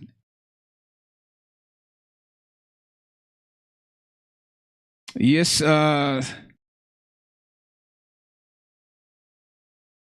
which is this? So yeah, the place is called Seol, and this place is where people die and they will go there, and whatever assessment they will do with you, or questions you'll be asked, or whatever happened there, determined. When the Messiah crucified, he went there. And I believe in Psalms it said, "Lift ye up, ye everlasting door, and let the King of glory come in." Who is the King of glory? Lord mighty and strong in battle. He's the King of glory. So this is when he went there, and he brought all those men that was there before with him from there. So there is a place for these things, Do you know which tribe are you from? Well, we can say, based on what the Bible is saying, that Judah would be the ideal tribe that most of the descendants of slaves are from. But there may be a mixture between, because of how, this country and how the world become so connected, that people are traveling from different places, going different places. So you never know who you're mixed with. But I'm a descendant of slave, right? And I'm many people in the Americas and Caribbean are descendants of slave as well. So we're likely from the tribe of Judah, if not mixed. But as I said, the concern is not about the tribe that we're from. The concern is about our ancestors, Herod. They did great wickedness and wrong, and we are facing their judgment today. What they did wrong, we're suffering for that until we realize who our God is and go back, right? Go back to where our ancestors, where they were at fault, and correct that. We have to correct these things. And once we do that, then this is when the Most High will come. This is what all the other nations outside, those in power, knows. They know that Israel, one day they're going to find it. This is why they have to dilute everything that we get. All the information that is given will be diluted. Everything will be a lie. Nothing will be truthful. Nothing will lead you to the right path, because they think they're delaying the inevitable, right? This is what they think.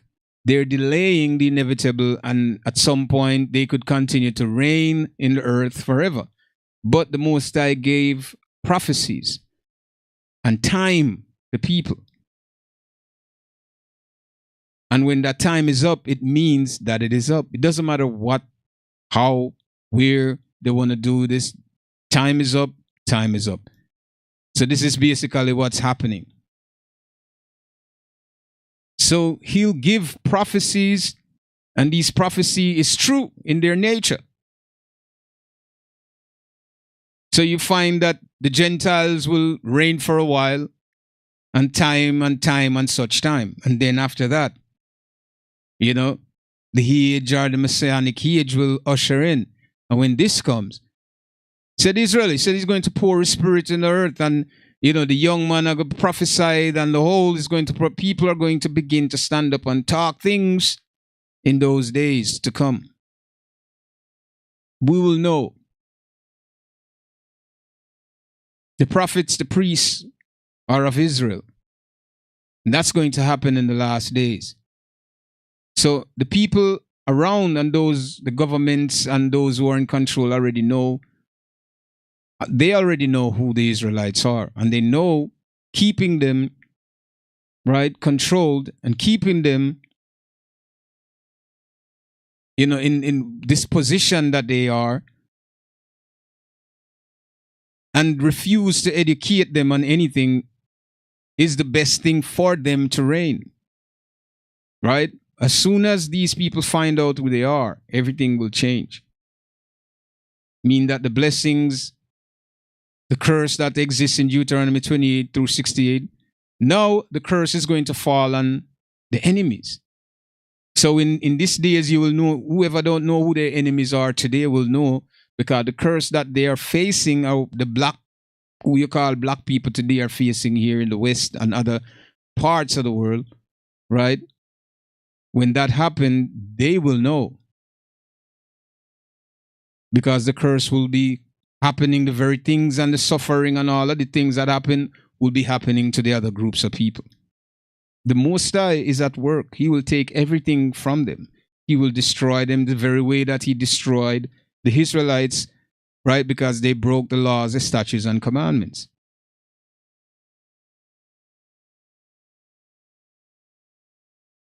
So that's basically what it is. So I would give everybody, this understanding.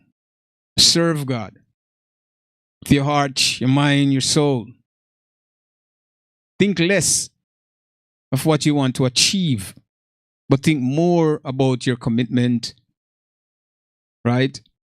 And being righteous, without fault, without blemish. Think about that. That's the most important thing for everyone to do. First, we need to forgive ourselves. We need to acknowledge what our ancestors have done and the very things that we're doing now. The very things we're doing now.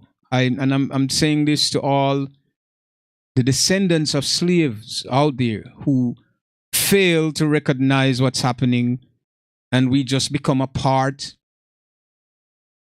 We just become a part of this programming without understanding what it is. Christianity was forced upon, it's nothing good for the Israelites. It will do nothing good for them for the thousands of years. Just pay attention to what's happening. How many times they're reading the Bible and they're having sermons and they're having all kinds of different label of things that they are doing, right? Their church sisters have cancer. And what happened to that church sister? They went there, they pray. In whose name? Jesus' name. And what happened to her still? She died. And how many times they have done this? They prayed for this. They prayed for peace. They prayed and nothing happened. Because they're not serving the Creator. None of them. None of the churches that you know today that exist is serving the Creator. None. What other religion is more devoted than Islam? Oh my goodness. Islam is so devoted, right?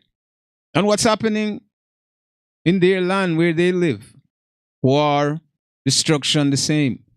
They can't pray either to save themselves. You have to ask yourself these questions. Why is that? Why can't they pray to stop? You think don't you think that they have done it?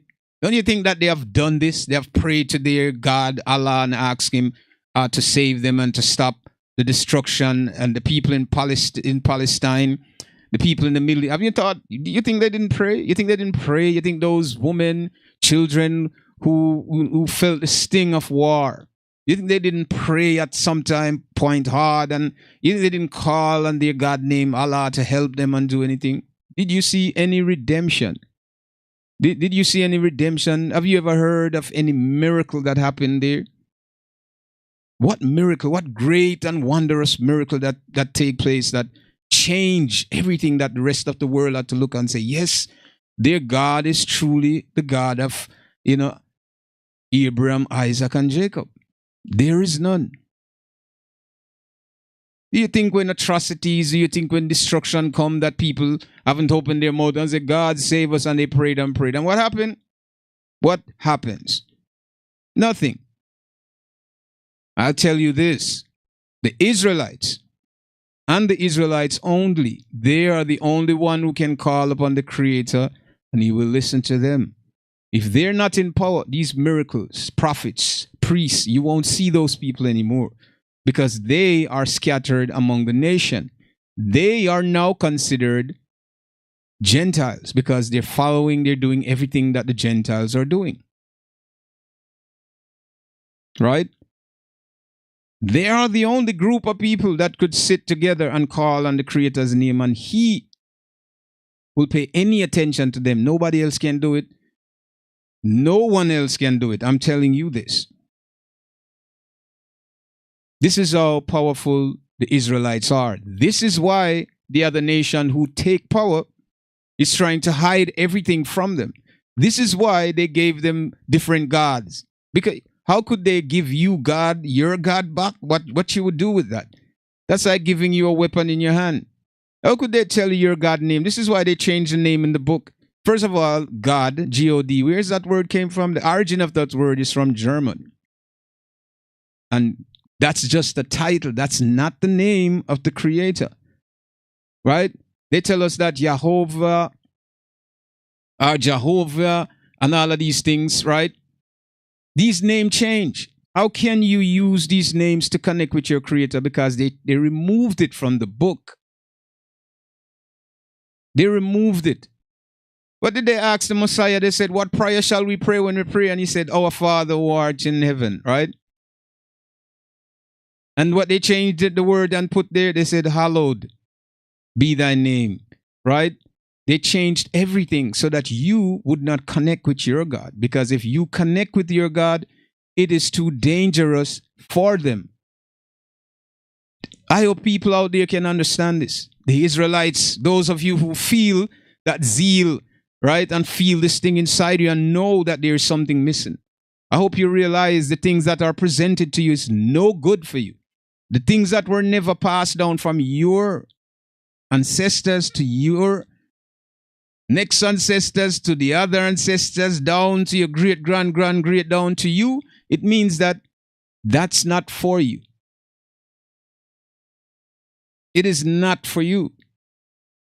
So if it didn't came from the hands of Aaron, right, from the hands of Moses, from the hands of Jacob, all the way down through this lineage to us, it means that it could never be right for you.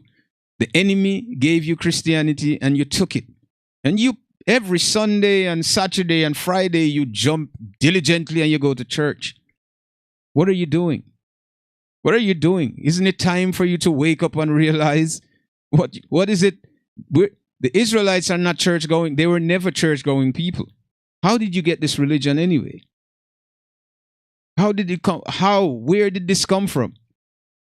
And you will pray from now. Let me tell you, all you Christians out there, you're going to pray from now until eternity and nothing is going to change for you. Because you already believe. The Bible already said, there you shall find other gods of wood and stone. I explained that last week in the previous video. There you shall serve other god of wood and stone. That was a part of the prophecy. That was a part of the prophecy. Deuteronomy 28 through 68. There you shall serve God of wood and stone. And I explained that to you guys. There's two religions that have two symbolism, right? In Islam, there's the Kaaba, which symbolizes that religion, right? And in Christianity, there's the cross. The cross is of wood.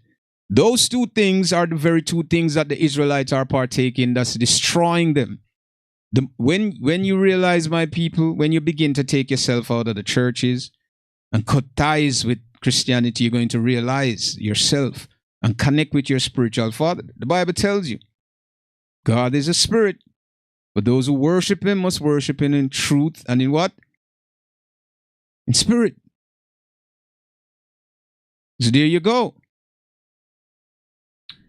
We pray, but we still in this situation sometimes that really feel bad. My brother, I know, and the reason why people are praying and praying and it's not been answered is, just imagine. I'll give you just a simple example, right? I know important. And this is what the church will tell you, and even in the school system will tell you, oh no, it's just a name.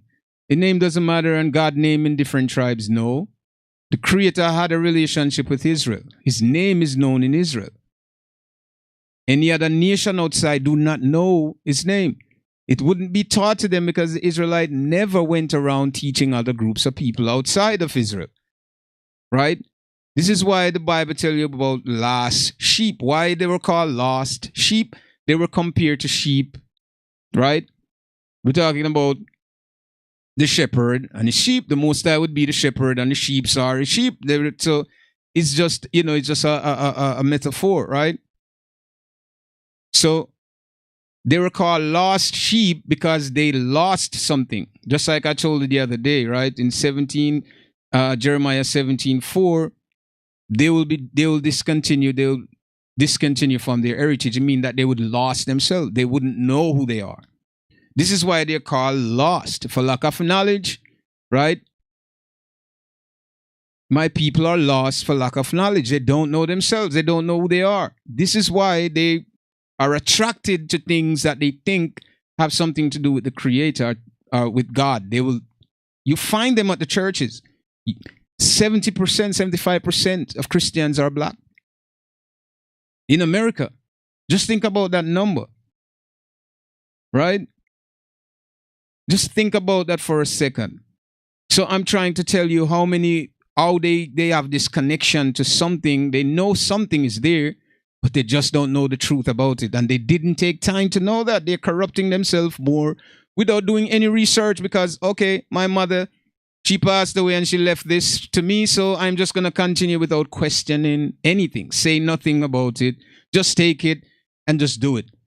And just don't care. And that's basically what a lot of people are doing today.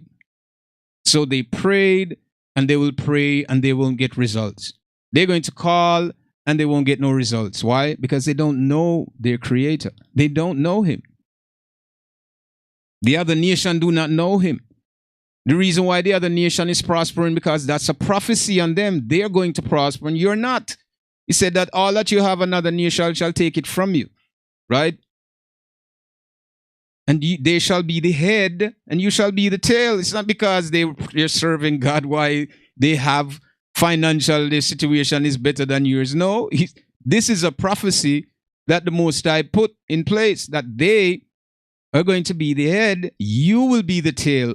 And not only that, even the strangers among you shall be lifted up, right? So even those people that came into your country, pay attention to this, in America, right? The Spanish, the Hispanic, right? The Chinese, they come in and they have the businesses, right? They own the businesses in your neighborhood. You have to go to them to buy everything, right? Even the strangers among you, they shall borrow from you, but you can't lend anything. How many times people go to the corner store and they have this list? They owe how many money and they're waiting for the first to come so they could pay their bill. Sometimes they can't do it. Sometimes they don't even go back to that store. They try to hide from the guy because they can't pay. He say you won't be able to pay back. All of these prophecies are there, my friend. The strangers will be lifted up as well. So you will be the tail, meaning you're the last at the tip of the tail. Even the strangers among you shall be lifting up. Those that live among you will be higher than you. Haven't you seen that? You have seen it. They will come and do well right where you live. Same thing in the islands. The Indians and the whites and those people, they're the ones who've been lifted up high. They're the one you have to go to get what you want. You have no say. You go in a lot of the Caribbean islands, you have these hotels. They're not built by them. They're built by foreigners who go there. The strangers among you will be lifted up. And these prophecy exists not because, see, someone said to me, the Jews are doing good because they serve God. That's why the Bible said, right?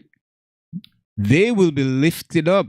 higher than you because you didn't follow the rules. This is why the prophecy that was said that they would be higher than you, they'll be the head and you'll be the tail. But if it was the other way around that you were serving him, you would be the head and they would what? They would be the tail. But it's reversed now because you're not following the laws, statutes, commandments. You're not serving God. So this is how it works, my brother. You can't believe what you've heard here from these people. You can't believe it. Everything they tell you is a lie. It's nothing to make you better. You know? It's nothing to make you better. So, with that said, the name is very important. It's very important. They would tell you, no. It doesn't matter. The name doesn't matter. It's okay. We don't need the name. The same thing with Jesus. Who is Jesus? Who is that? Who is that they tell you that you pray to and that you get baptized and in the name of this person? You don't even know. And you're going to take your kids and baptize them in the name of this person. You don't know. You already sealed them with the mark. You don't even know. Who is that? Who is this person? Where did this name come from? How could anyone with common sense, right? Anyone with just this plain, simple common sense, right? This person that has a Greek name and he's not Greek. And he was born in the city of David. And he's a Hebrew Israelite, yet he has no Hebrew name. His name changed to Greek. And they said, well, in another language, your name could change. That's the biggest deception that they will teach you, for you to be comfortable believing the lies that you will be taught, and your children will be taught, so they could be rulers over you. Until you find the truth out, you'll continue going to do the same thing as my mother, her grandmother before her and them, and all of those people that passed on without knowing what's happening here in the society. They died, and it's over with. And we, behind, going to follow their footstep until we leave this earth and there's nothing. When are people going to realize, are going to open their eyes and see that what they're doing is wrong? And you tell a lot of Christians, they say, oh my God, you're going to burn in hell, as if they've been to hell before. You know, oh, then the Lord don't like you and this and God love everyone. They're going to tell you all of these stories, these amazing stories, holding hands, every nation holding hands together and just skipping down the red brick road. And, you know, that's not how it's going to work. If you read and study the Bible, you'll see that's not what it says. They tell you that to comfort you in the church because of what? All pastors are looking for is money. They're looking to exploit you for money. They send the collection plate around every now and then. They say a few words and they tell you that God wants 10%. 10% of what you earned. You have to give 10%. Do you know where that came from? Do anybody know? All these Christians, theologians, historians, archaeology, do they know where this term come from? Of course they do. A lot of them know it. But the common people don't. So guess what? Common people have to pay. You have to pay. The common people has to pay. They need to pay some money. So the pastor would get rich and live this lavish lifestyle and keep extorting and exploiting you for whatever you have, and you have nothing. And you dare think that you're saved. You think this because someone go on a podium and stand up and say, God loves you. You know?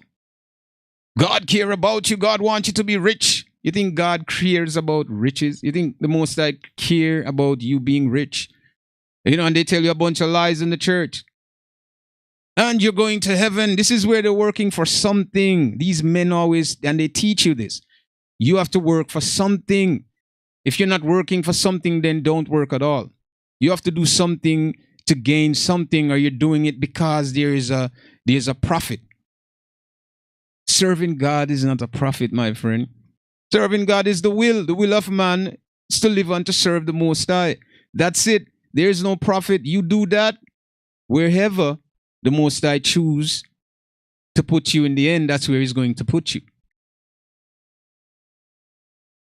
It's not profit, but they will tell you this, and you'll continue to do it over and over and over and over again. The name is important, my brother. As I told you all before, a name in every language, the name is the very first thing that we learn in every single language around the planet. Your name is the first thing. That's the first introduction for anyone. So how could somebody name change in another language? It's crazy. You can't call me. I can't go to Egypt and they call me Tut. That's not my name. You can't see me in a crowd and say Tut. How am I going to respond to you? I don't know that name. People can be alerted by sound. Because you've been alerted and you look doesn't mean that you're responding to that name. Because you don't know who's calling you. You heard a sound, you might, because you're alert, you look. You're not going to respond to that name. Somebody keeps saying Tut Tut. You keep walking, going your business. This is why the name was given, because the name is important. If it wasn't, then we would have no name at all, right? He would have no name at all. So therefore, it wouldn't be important, but it's important because it was given. That means we should know the name. Why was the name removed from the book? You know, because you're not supposed to know this name. It's too dangerous for you to know. This is going to unlock some things that we don't want you to unlock. And so we're going to remove it. Can you give us an example? What is the correct way to pray? Well, good question. How to pray? This is a very important question, and how we pray. Most of the time, you know, if you read Psalms, so the Bible talk about Psalms, and most of the time you'll have people who read these Psalms and they believe that, you know, they're praying to God. But the Psalms are the singers of Psalms, people who have this deep connection to, you know, the Creator, right? And honoring Him in every way that they would sit and they would write their deepest, you know, feeling. I don't want to say feeling, their deepest love and admiration for Him and what He would do. Read it for yourself. And they will tell you how amazing the Creator is and what He will do in your situations that you fall into, and He will deliver you from them, and how great and amazing He is. They're adoring, worshiping, and praying Him by saying this. All of us could write our own psalms, right? It's your word from your heart, the goodness from you, appreciating that which is good, appreciating the Most High for all that He has done. That's your prayer. Giving thanks in every way. You know, measuring your situation that you've been through, right? And saying, Father, glory for you this day. And if it was not for you, how my life would have been, how would I even been at this moment? And these things, your truth, your experience, your life is your psalms. That which you admire and glorify the Most High. So praying is not just going by the Psalms alone. Listen to Psalms. Listen how David was, how much love David had. Blessed is the man that walketh not in the counsel of the ungodly, or standeth in the ways of sinners, right? Seated in the seats of the scornful. But his delight is in the law of the Lord, right? And in His law does he meditate day and night. In His law you shall meditate day and night. And you shall be like a tree planted by the river. See, you meditate on this day and night. And when you do that, you shall be like this tree that is planted by the rivers of water. Why there's a tree planted there? Because it can get all sustenance, right? All its resources from the water right there. You shall be like that. I mean, you shall sustain yourself once you're doing that which is great and honoring and glorifying the Most High. You shall put all the sustenance in the earth, all the glory. The Most High will be there for you. So you shall be like a tree planted by the rivers of water that bringeth forth fruits, right? You will flourish. You will produce. It bringeth forth fruit in due seasons, right? Your leaves will not wither, right? Your leaves, none of your leaves will be withered away.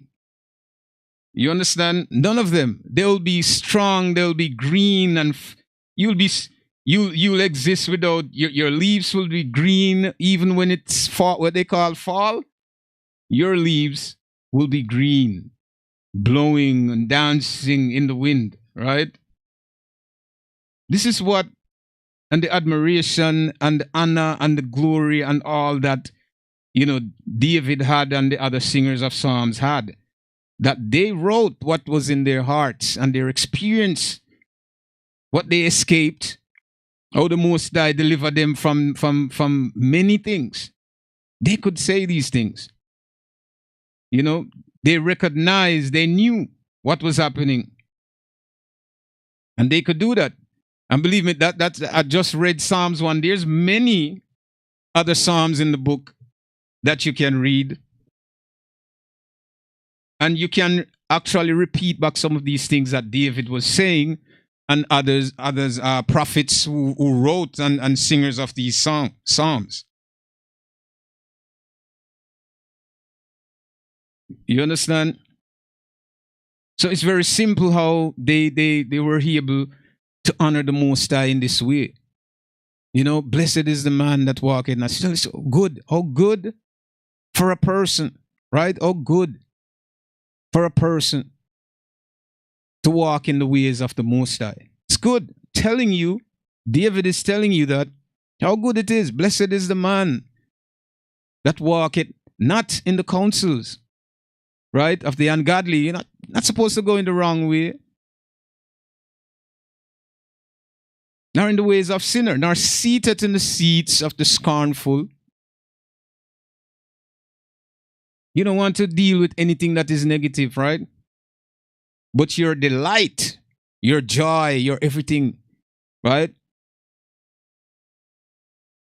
In the light, your delight is in the law of the Lord, and in His law do you meditate day and night. Day and night, not just night, day and night, right? And you shall be like a tree planted by the rivers of water that bringeth forth fruit in due seasons. Your leaves also shall not wither, but whatsoever you do, it shall prosper. Whatever you do, you shall succeed in it. The ungodly are not so. No. But I like a chaff which the wind driveth away. So there's a description between what would happen good and what would happen bad, right? The ungodly are not so. Nope. But I like a chaff which the wind driveth away. Do you understand me? Therefore the ungodly shall not stand in the judgment, or sinners in the congregation of the righteous. Sinners in the congregation of the righteous.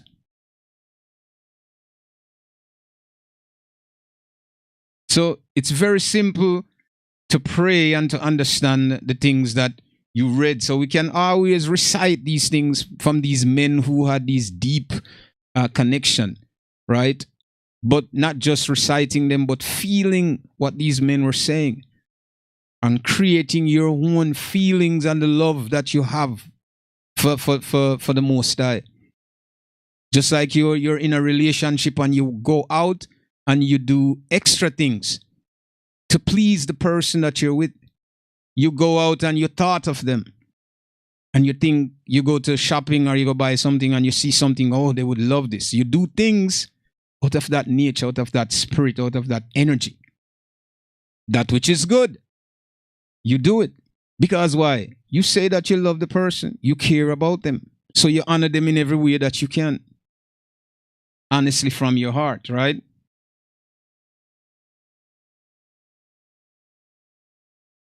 And you have Psalms 3. You have 2. Why do the heathen rage? Right? And the people imagine a vain thing. The kings of the earth set themselves, and the rulers take counsel together against the Lord and against His anointed sayings. Let us break their bands asunder and cast away their cords from us. He that's seated in the heavens shall laugh. Right? The Lord shall have them in derision. Then shall he speak unto them in his wrath, and vex them in his soul sore displeasure. Yet have I seen my kings upon my holy hill of Zion. I will declare the decree. The Lord had said unto me, Thou art my son, this day have I begotten thee. Ask of me, and I shall give thee the inheritance. I shall give thee the heathen for thine inheritance, and the uttermost parts of the earth for thine possession. Anything, I mean, these men, of course, my brother, that's what I'm just expressing here, that the Psalms were written based on these men' compassion and love that they have for the Creator. I'm sure you guys out there felt. Can you feel the love that the Creator have for you? Can you feel that which the Most High have for you? That He gave you a life, right? He gave you an existence so that you're here today, right? Existing and living and seeing the beauty around you, seeing other people move around you. Just the movement of others, the sounds of other people's voices, the looks on other people's faces, just like you, but you're not the same as them. All of these glorious things that He have done, you have to be amazed by them. You have to love them. You have to honor them and care for them. Your own Psalms. You have to pray to Him based on these things that you have seen and how you adore and love Him for all that He has done. It's very simple. So the prayer is just a reflection of your love for your Father. That's the prayer. This is why the Messiah said, Our Father who art in heaven. Praises be your name. Your kingdom come on earth as it is in heaven.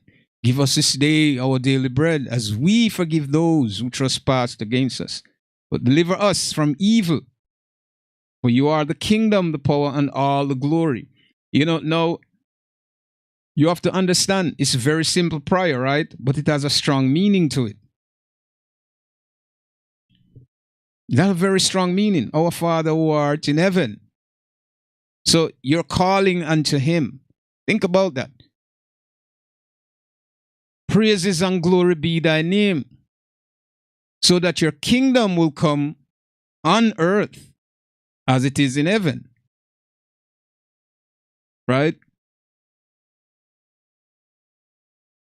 Give us this day our daily bread. Give us, take care of us, as we forgive those who trespassed. We're forgiving those who come against us. We're letting go all negative things. We're dismissing those things that somebody did to offend you or make you feel bad. We're deleting those things from ourselves. So it's very simple. Our prayers is our deep love and connection that we have for the Most High. And once we have that, as I said, love Him with all your mind, your heart, and your soul. And when you do that, you're going to find things inside. You'll find that connection with Him. You can be able to talk to Him. This is not something that is written in a certain context, that you have to follow this context to the teeth when you have your true emotion, your true, not emotion, but your true love for something or for someone. There is no boundaries there. Beside of custom and things that are cultural and customary is different outside that we follow. Just like they talk about the Sabbath, right? We talk about the Sabbath because people think there's a day, this day, right? Now, the Sabbath is a day that is, the Bible speaks about, that you take this day off, right? And it's a day that you don't do no work. You do nothing on this day, right? This day belongs to who? The Most High. This day belongs to Him, right? But because Israel is a nation of people, they do it on a particular day because they do things together as a family. But the Sabbath is not Saturday, the day that they try to tell you, or Sunday, or Monday, or Tuesday, and dedicatedly have to do. No, no, no. The Sabbath is the day that you, as an individual, decided that you want to take this day from your work. You decide this day, I'm waking up, I'm not going to work. I'm going to stay home and I'm going to serve my God today. This day, that's your Sabbath. Whichever day you choose to give to your Creator, to acknowledge, to worship, to pray to Him. This day is the Sabbath. You understand? That's your Sabbath day. It's not when you're scheduled to do it. It's what you find within yourself, which is good indeed, that you need to do this, that you go against every other thing to do it for the person that you honor, you love, and you respect. This is more magnified to that person. For example, someone, your friend is in the hospital, right? And you can't visit the hospital, right? Because there's a schedule there for next week. But your friend is there and your friend would love to see you. They can't. They have to wait until next week. And it's you who break the rules and show to that friend that, listen, I'm here for you. Regardless, nobody here I'm coming here. When you know, when you sees you, when your friend sees you come in, how he's going to feel that you didn't have to leave your work, give up what you had to do, but you care much for him more than he probably thought. He's going to look at you with love. You understand me? The way that he's going to feel when you do this, the way that he's going to admire you, how he's going to feel about you is out of this world. Do you understand what I'm saying to you? So it's not by schedule that we're going to serve the Creator. There is no schedule to serve Him. Do you understand me? That you're committed to a schedule that, oh, this schedule and I have to do this now. So you put, it's by you making, right, a decision within your daily life to show what is more important to you. Right? That's what it is, to show what is more important. Not just, oh, well, I'm doing this because Saturday I have to go. I don't really want to go, but it's Saturday. No, it's you making time for that which is important in your life. Say, no, no, no, no, no. Today is for the Most High. I'm taking the day off. Fire me if you want to. This is what I'm going to do. It's deep. It's much deeper than you think that there's a day that is prepared that you have to go there. Ridiculous. So, you know, I hope that brings some kind of clarity to you guys out there.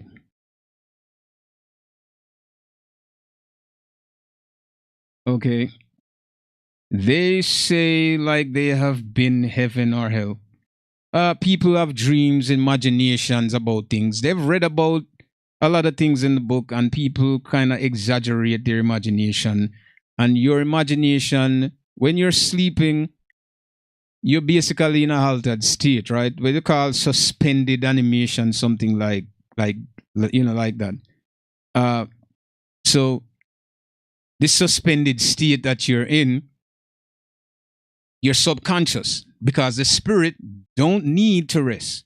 So it's constantly moving, going place, while the physical body is in the state.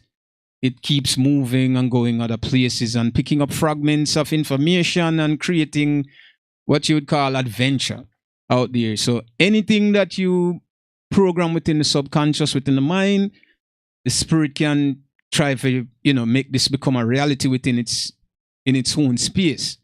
This is basically what happens. So when they tell you about hell and heaven and this dream, people imagine how it would be, and then tell you about pearly gates. So everybody have this perception that there is a gate and all of these different things. So we're basically dream because of these fragments of imagination. We pick them up on the spirit kind of. But no, that doesn't happen where people actually go to these places. You know, you don't really go there. Can we have a, what's the other one? Also, they have talk to the Most High. Of course, people going to talk this because everybody imagine that the Most High is this white European person, and I guarantee you, this is what embedded within the imagery that's embedded within the mind is where the spirit, when you sleep, is going to project these ideas into that reality, and you will think that you're actually talking to the Creator Himself, which you're not. That's just in a dream that you are, you understand me, a fictional place that is not real. Spirit is just on an adventure, picking up just fragments and splinter of information that is imprinted in your mind. So you cannot see. If you didn't see something before, have an idea of it, you would have never, like, okay, I had an idea to say this is what it was. And I guarantee you that 90% of everything that is happening, 90% of people is you're gonna see the same situation, the same type of dream, and the same type of fire burning, and the same type of, because this is the image that's been painted in the mind. So it's like you're recycling or going back over those things. If someone already baptized, how he gets rid of it if we are not supposed to do it? Well, baptism, Christianity actually have these ideas that you've been baptized is reborn again and all kind of thing. And them have this idea that when the Messiah come, that he was baptized and is reborning. And listen, the idea of rebirth and you're born again, they said you're born again, it means that you're converting to something else. See, the Israelites are not church-going people. So this is where you have misinformation in this book that you have to pay attention to, right? They weren't churchgoers, right? They didn't need to baptize to be born again. The book already explained to you and said what was going to be given to them, the promise, the giving of the law, all of these things were promised to them long ago. There is no rebirth in anything as they have this in Christianity, and that you need to go through this baptism in order to be this and to be this, and baptized of the Spirit and all kind of other stuff. We're gonna break that down another time, basically, so you can understand more of it. But once you get sealed with the idea, and unless you don't know actually what it is, once you come in the truth, then you have to refrain from whatever happened to you that was wrong. So if you were baptized in this Jesus name, and you don't know who Jesus was, but you thought before that this was God, because everybody have it that Jesus is God and God is Jesus and all of these other crazy stuff. So once you come into the knowledge of truth, then you have to reframe yourself from that. It means you have to stop doing that what you used to do. The Most High will see in your heart whether or not you make that change. So it's not to impress me or anybody else around you, but that conviction within your own self. When you find that, then you can cleanse yourself of all that happened before because you didn't know about it. But knowing it and continuing it, you can't change at all from that. Mean that to the day you live until the day you die, it will remain on you. Yes, so the next one, my brother. I pray every Friday. My brother, I don't think every Friday is good enough. You have to acknowledge the Most High every single day when you walk within your thoughts, within your mind. This is why I said mind, heart, and soul. You know, just like we would get up and we commit ourselves to go work to earn money to survive here, we will do this and we will do anything that's for us because we're benefiting from it. If you're not benefiting from it, then you don't really care about it. So a lot of people would put the Most High on the side burner, like, oh, well, his judgment is not immediate, so I could wait, maybe later on. The Most High say you must know him in your youth, right? Not when you're growing older and then you're about to deceased and then you see a lot of them run to church trying to look redemption. They're not going anywhere. They're not getting any redemption. I should say this very bluntly to all the listeners and people out there. If you didn't know the Most High, right? And didn't have that love inside. Don't think that the church going there at a certain age when you know you're older and you're looking to secure some place in heaven, is you're not going to heaven. You will not enter this place because your lust and desire now that you're older that you need to secure a place. You're not going to go there. You have to love the Most High with your mind, your heart, and your soul. You can't just think of securing a safe place because you're going to die now. It doesn't work like that. It doesn't. Right?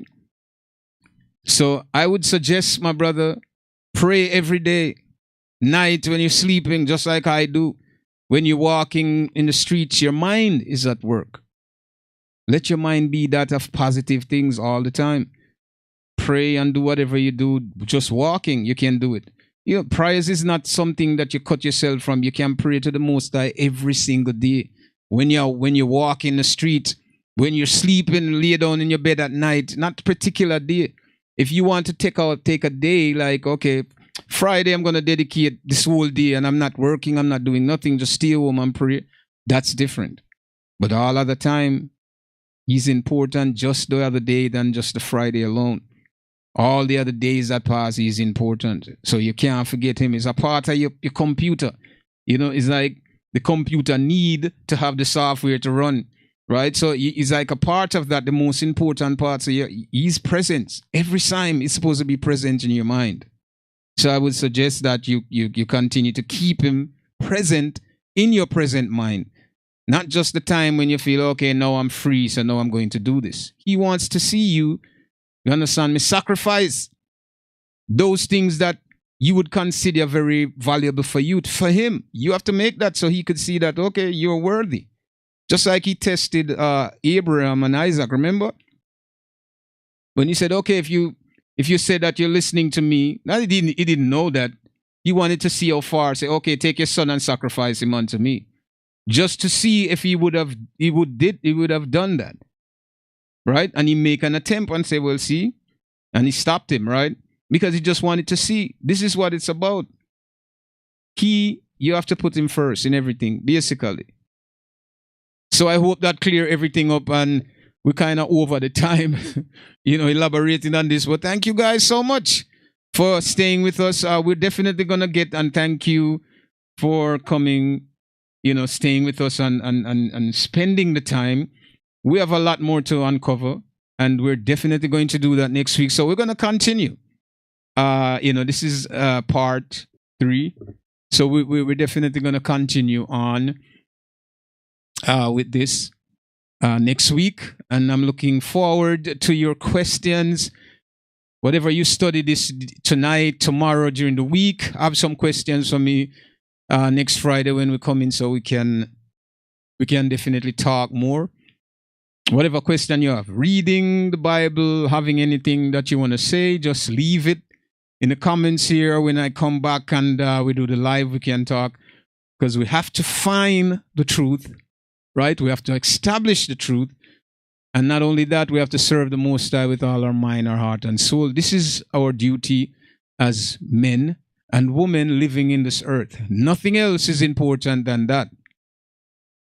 So we have to keep this in mind at all times. So yes, we're going to do that.